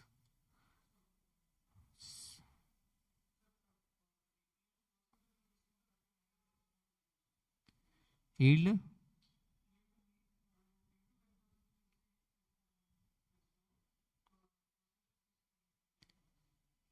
Percentage, how can we take? Borrowing rate is 8%, yield is 15%. Even though they have mentioned it as a dividend yield, we should consider as what? Rate of a dividend. Because dividend yield cannot be greater than what? Dividend yield cannot be greater than the borrowing rate. You might have done reverse. Okay.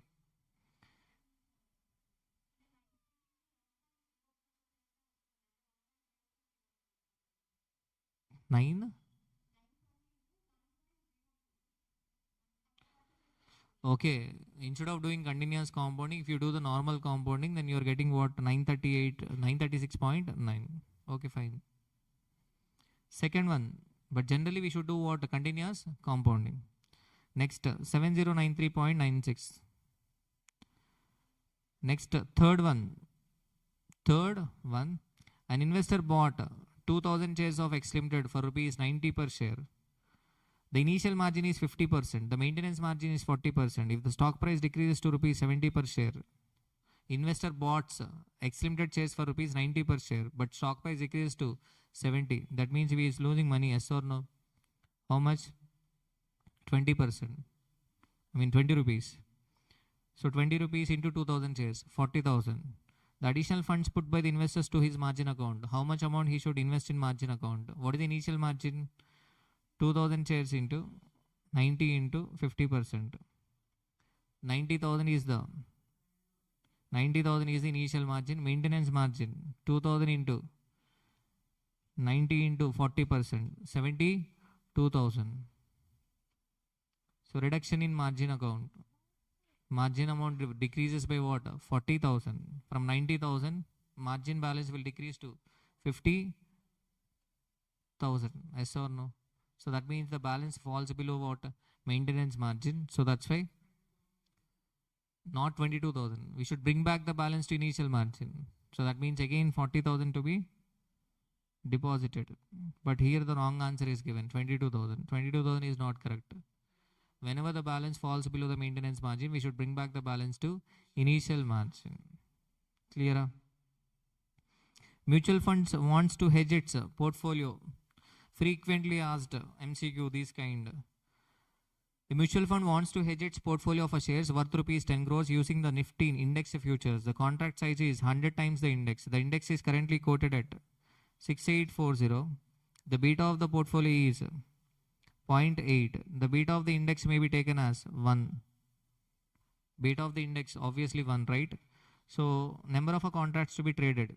Simple. How do we get number of contracts to be traded? Portfolio value into existing beta. What is existing beta? 0.8 minus target beta 0. Yes or no? Okay. So they wants to hedge, complete hedging. So 10 crores into 0.8 divided by value of a contract. So what is the value of contract? 100 into 6840. You will get 116.96. The close answer is option B. Clear? Okay. Next, this part we have covered in descriptive.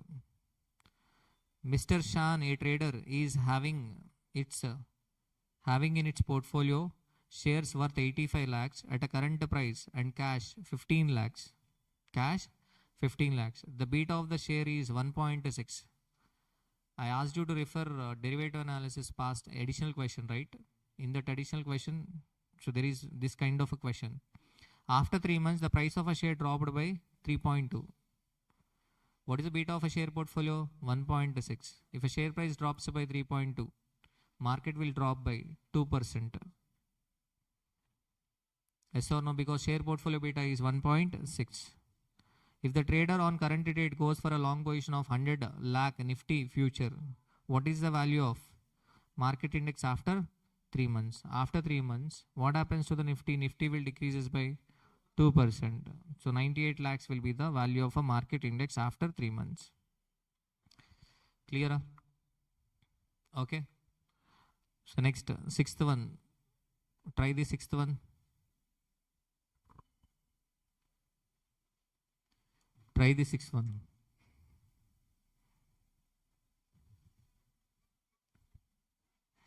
Try the sixth one.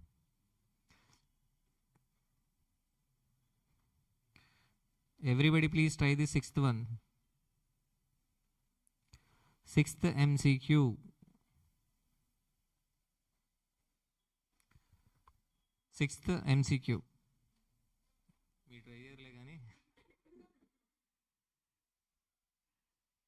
Sixth MCQ. Mr. K, a portfolio manager, managing a portfolio whose current market value of 1800 lakhs, it is expected that market value are likely to correct downwards and hedging needs to be adopted using Nifty index futures. Currently index futures are quoted at 8,000 with each contract underlines 200 units. 200 units. Mr. Kayan hedges 100% of his portfolio. Mr. K hedges 100% of his portfolio. If the number of Nifty index contracts to be sold is 180, what will be the portfolio beta? Here the number of contracts are given. What are the number of contracts? 180. Number of contracts need to be sold are given in the question. So 180 contracts.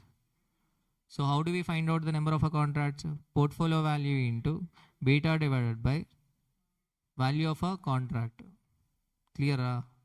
In this question what happened? So they have given, generally we find out what number of contracts, but in this question number of contracts are given, we have to find out beta. So beta is equal to 1.6. Clear? Next, you are given the following information. You are given the following information of a stock. Strike price 400, current stock price 370, risk-free rate of interest 5%. Theoretical minimum price of European 6 months put option after 6 months is. So we have to find out what 6 months put option after 6 months. minimum price of a put option. How do we get minimum price of put option?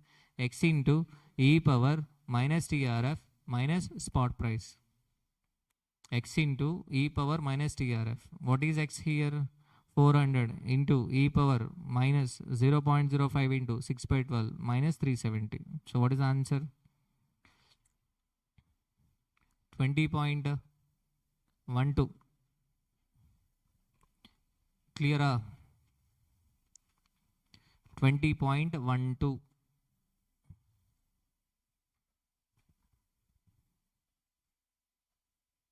Done. Online students, please respond.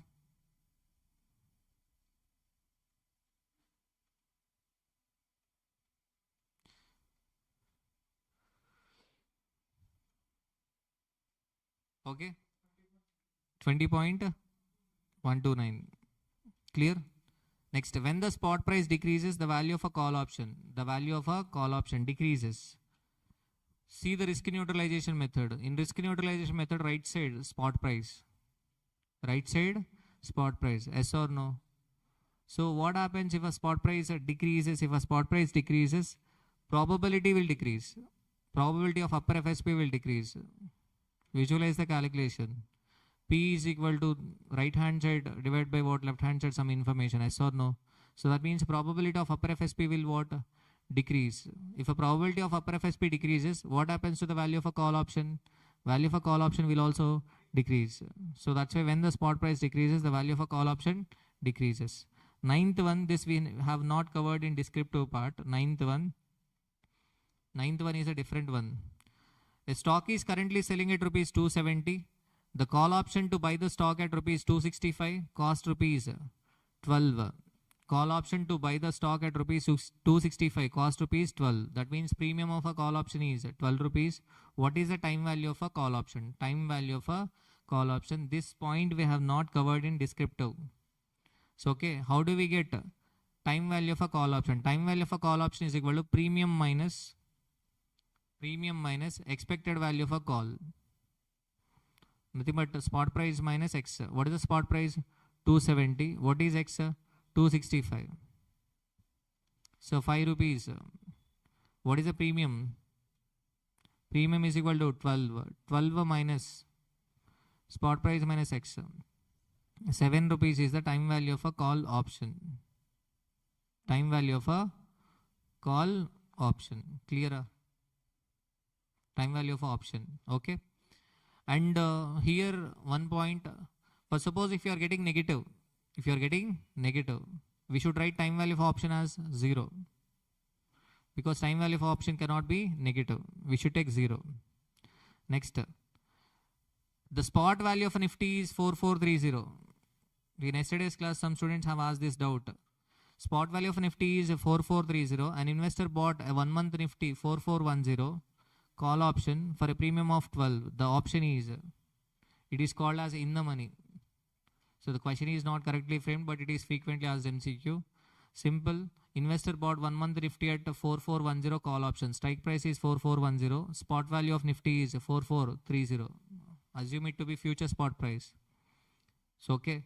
So tell me, am I going to exercise the option or not? Yes, I will exercise the option because I have a right to buy at 4410. But Nifty on, what is the spot value of Nifty? 4430. So I will exercise means in the money. If I allow the option to lapse, it is out of the money. Okay, if it is indifferent, at the money. If it is indifferent, at the money. Clear? Done. See the 11th one. An investor is bullish about X Limited, which trades in the spot market at rupees 1150. He buys 2 call options contracts with 3 months. He buys 2 call option contracts with 3 months. One contract is 100 shares with a strike price of 1195 at a premium of 35 per share. 3 months later, the share is selling at rupees 1250. Net profit or a loss to the investor on the position will be. Understand the question. An investor which is bullish about X Limited, which trades in the spot market at rupees 1150. He buys 2 call option contract. He buys Two call option contracts, strike price 1195. What is the maturity price? 1250. So he will exercise the call option or not? Yes, he will exercise the call option. So what is the benefit he is going to get? 1240 minus 1195. 1240 minus what? 1195. 1240 minus 1195. 45. Minus 35 premium. What is the benefit? 10 rupees. What is the contract size? 100. So 10 into 100. Students might take 1000, but there are two contracts. He buys two contracts.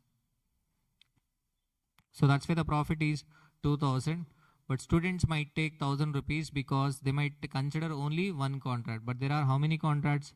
Two contracts. Next. 12th question is also the same question, frequently asked question. Mr. KKM, an investor buys a call option at a premium of rupees 150. Okay, if the exercise price is 45, exercise price is 45, and the current market price of the share is, after 3 months reaches 50. So that means he will exercise the call option. What is the benefit? 5 rupees. What is the profit made by the option holder on exercising the option? Contract size is 100 shares. What is the benefit? 100 into 5 rupees, 500 minus premium paid. What is the premium paid? 150. So that means net payoff will be what? 350. Clear? Am I clear? Done. Next, a call option at a strike price of rupees 200 is selling at a premium of rupees 24. Strike price 200 is selling at a premium of 24. At what share price on maturity it will break even for the buyer of the option? At what share price on maturity will it break even for the buyer of the option? Simple. How do we get break even price for call option? Break even FSP for call option is equal to FSP plus premium. FSP plus what? Premium. Clear? So 224. Next, a call option is written for a strike price of, sold for rupees 400 with a premium of 50. Here there are two correct answers. Holder's maximum loss is 50. Holder means a buyer of option, his maximum loss is 50. Yes or no? At the same time, the writer's maximum gain is what? 50. So both are correct answers. But here in study material, what? A is given. I mean, in past suggested answer also A is given, but both are correct. Clear? Next, again 15th. A stock is currently selling at 350. The put option to sell the stock sells at rupees 380 with a premium of 20. Time value of option. How do we get time value of option? Time value of option is equal to option premium minus strike price minus the spot price. This is put option. Be careful, this is put option. If it is call option, we take spot price minus strike price. FSP minus X. Okay, but if it is, here it is put option. Put option means X minus FSP. What is the strike price here? Once again, I am repeating, this is put option. Earlier we have seen call option. When it is put option, strike price minus spot price. What is the strike price? 380 minus, okay, 350. So 30 rupees is the value of put, but premium is 20. Time value for money minus 10. Minus 10, but we should take 0. We should take what? 0. Next, option strategies. We have option strategies. Okay. So these are the past questions. You can, I mean, if you remember these strategies, these are enough. First one, buying a call and put with same expiry date, same stock, different strike price is called as strangle. Strangle. Same expiry date, same stock, different strike price. If strike price is different, strangle. Buying and selling a call and a put option with the same strike price, same expiry date is called as straddle. Same strike price, same expiry date, then it is called as what? Same stock. Obviously same stock. Same stock, same strike price, Same expiry date. If everything is same, it is called as what? Straddle. All are same. Straddle. D. A, B, C, D. Okay. After D you get N. Yes or no? Straddle. If all are same strike price, same expiry date, okay, then it is straddle. Same expiry date but different strike price, it is called strangle. The strategy is called as strangle. We buy, okay, here straddle and strangle means what? We buy call option and also what we buy? Put option. Okay, we buy call option and also we buy put option, or we sell call option or we sell put option. Okay, if we are selling call option and selling put option, it is called as short strangle or short straddle. If you are buying call option and buying put option, it is called as long strangle or long straddle. Okay, and next, buying and selling a call or a put option with the same strike price but different expiration date. If expiration date is changing, then it is called as, if expiration date is changing, then it is called as horizontal option spread. Horizontal option spread. Next, input call parity. Input call parity. Input call parity. The payoff of buying stock can be replicated by buying stock. I mean, how can you buy the stock? To buy the stock, either we should buy a call option or we should write the put option. Write a put option. If you buy the call option, you have a right to buy the stock. Okay, if you sell the put option, other party is having a right to sell the stock and you will buy it. So that's why in put call parity, the payoff of buying stock can be replicated by buying a call and writing a put option. Next, in June 2024, a 6 months call on Ritz Limited, stock with an exercise price of 25 sold for 5. Exercise price 25 sold for rupees 5. The stock price was 20. The risk-free interest rate was 5% per annum. How much would you be willing to pay for a put option on R Limited stock with the same maturity and exercise price? Put call parity equation. Put call parity equation. What is given in the question?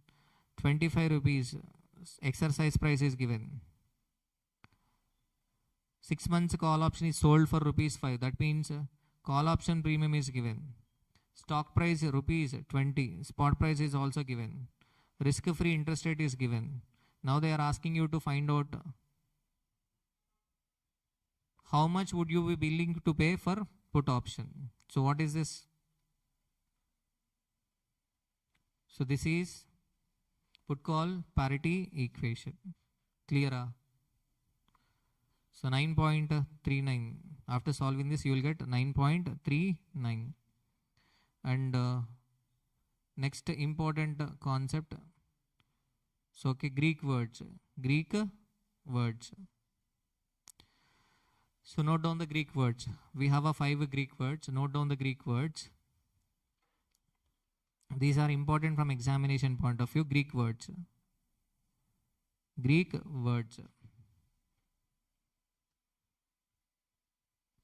Delta. We already know delta. Change in option price. Change in option price with respect to change in stock price. Change in option price with respect to change in Greek alphabets. Delta. Change in option price with respect to change in stock price. Yes or no? Next, gamma. Change in delta with respect to what? Change in stock price. Change in delta with respect to what? Change in stock price. Next, theta. Change in option price with respect to time of expiry. Change in option price with respect to time of expiry. So question number 21. Question number 21. If you see the question number 21, which one of the following Greek alphabet with respect to option measures the sensitivity? Measures the sensitivity, responsiveness of option price with respect to time of expiry. So what is the answer? Theta. Next, Vega. Change in option price with respect to. Change in option price with respect to volatility. Change in option price with respect to what? Volatility. Vega. Vega. So Vega, this was asked in June 2025. Vega. Okay, so high chances of asking either strategy, option strategy, or else what? Greek letters, Greek words. Next, rho. Rho. Change in option price with respect to interest rates. Change in option price with respect to interest rates. With respect to interest rates.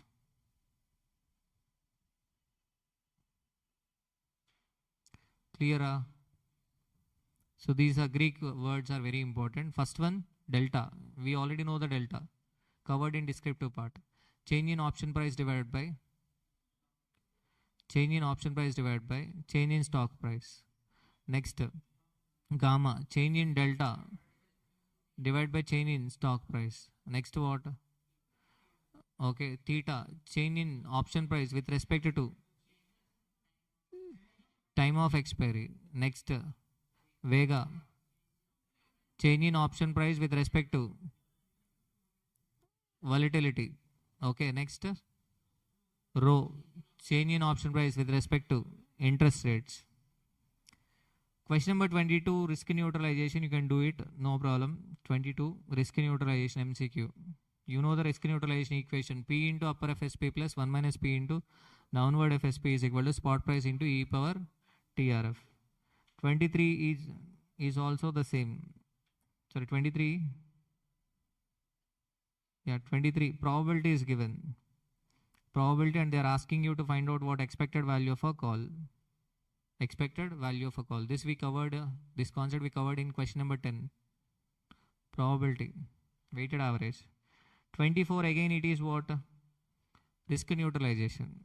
Risk neutralization. Risk neutralization question is asking for what? It is asked as MCQ in December 23. Risk neutralization. Sometimes they are asking for 7 marks. Sometimes what they are asking as MCQ. Next, 25. Utmost conceptual clarity is required to understand the 27 MCQ. The options theoretical value increases by 1.75. If the interest rate is decreased by 1%, then 1.75 is, then 1.75 is rho of a put option, rho of a call option, theta of a call option, theta of a put option. So it is not theta. It is not theta. Okay, because rho, okay, so change in option price with respect to what? Interest rates. So definitely it is rho. Whether it is a call option or a put option. So that we have to understand. If interest rate decreases by 1, so visualize the risk neutralization. In risk neutralization, right hand side, spot price into E power TR. So, okay, spot price into E power TR. So what happens if the rate of interest decreases? If rate of interest decreases, the right hand side value decreases. Yes or no? Right hand side value decreases. So when you calculate the probability of upper FSP, you will get less or high. Probability of upper FSP will decrease. Probability of upper FSP will decrease. Yes or no? So, okay, probability of upper FSP will decrease. Otherwise, on paper, you can what? Take two interest rates. First, you take 10% and then take 9%. If you calculate the probability under risk neutralization method, what happens? The probability of upper FSP will decrease.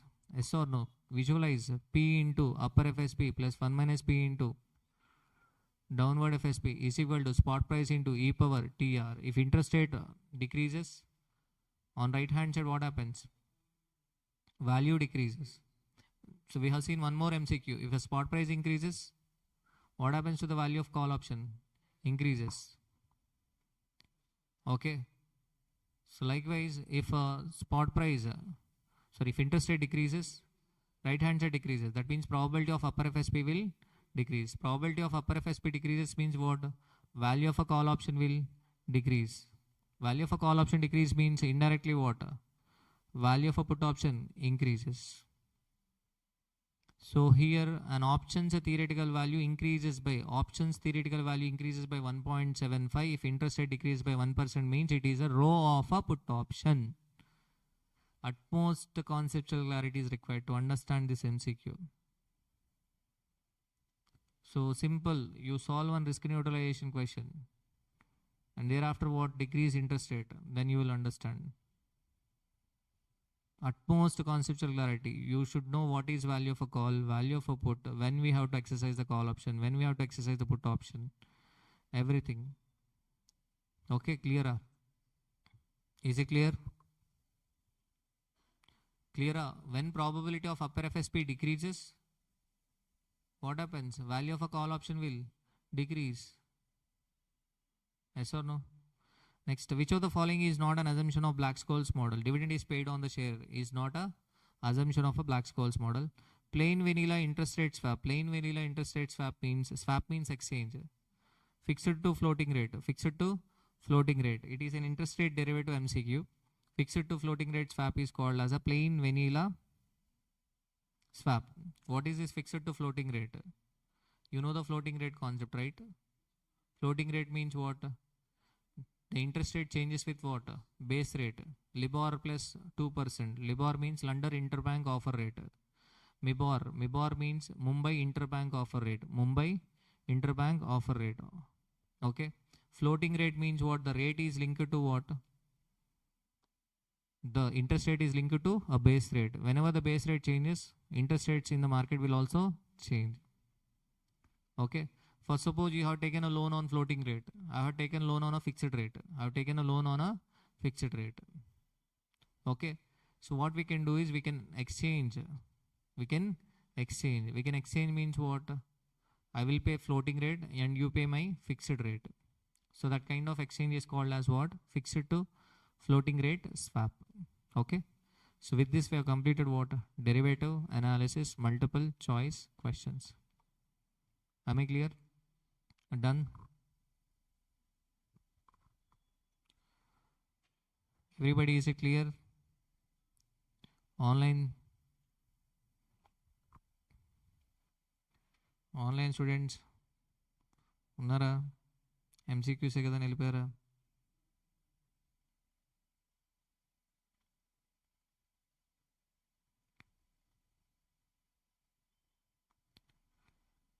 So what is the doubt?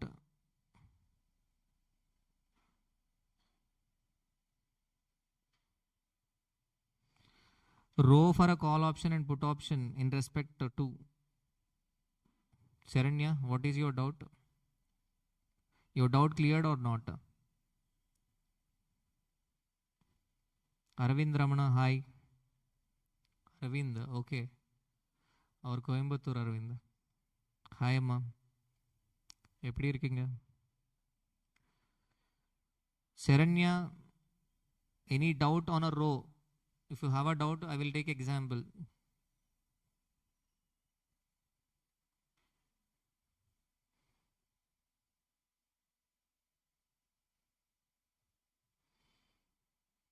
Sharanya.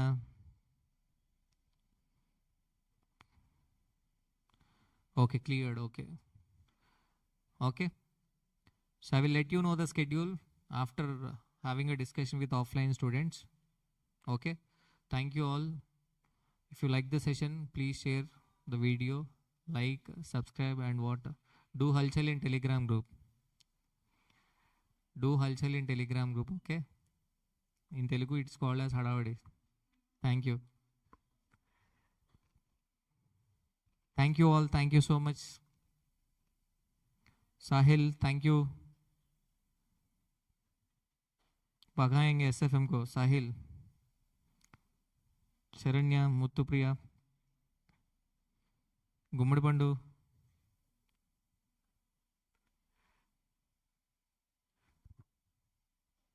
Abhimati, thank you.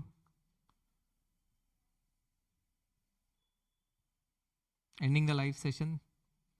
Thank you.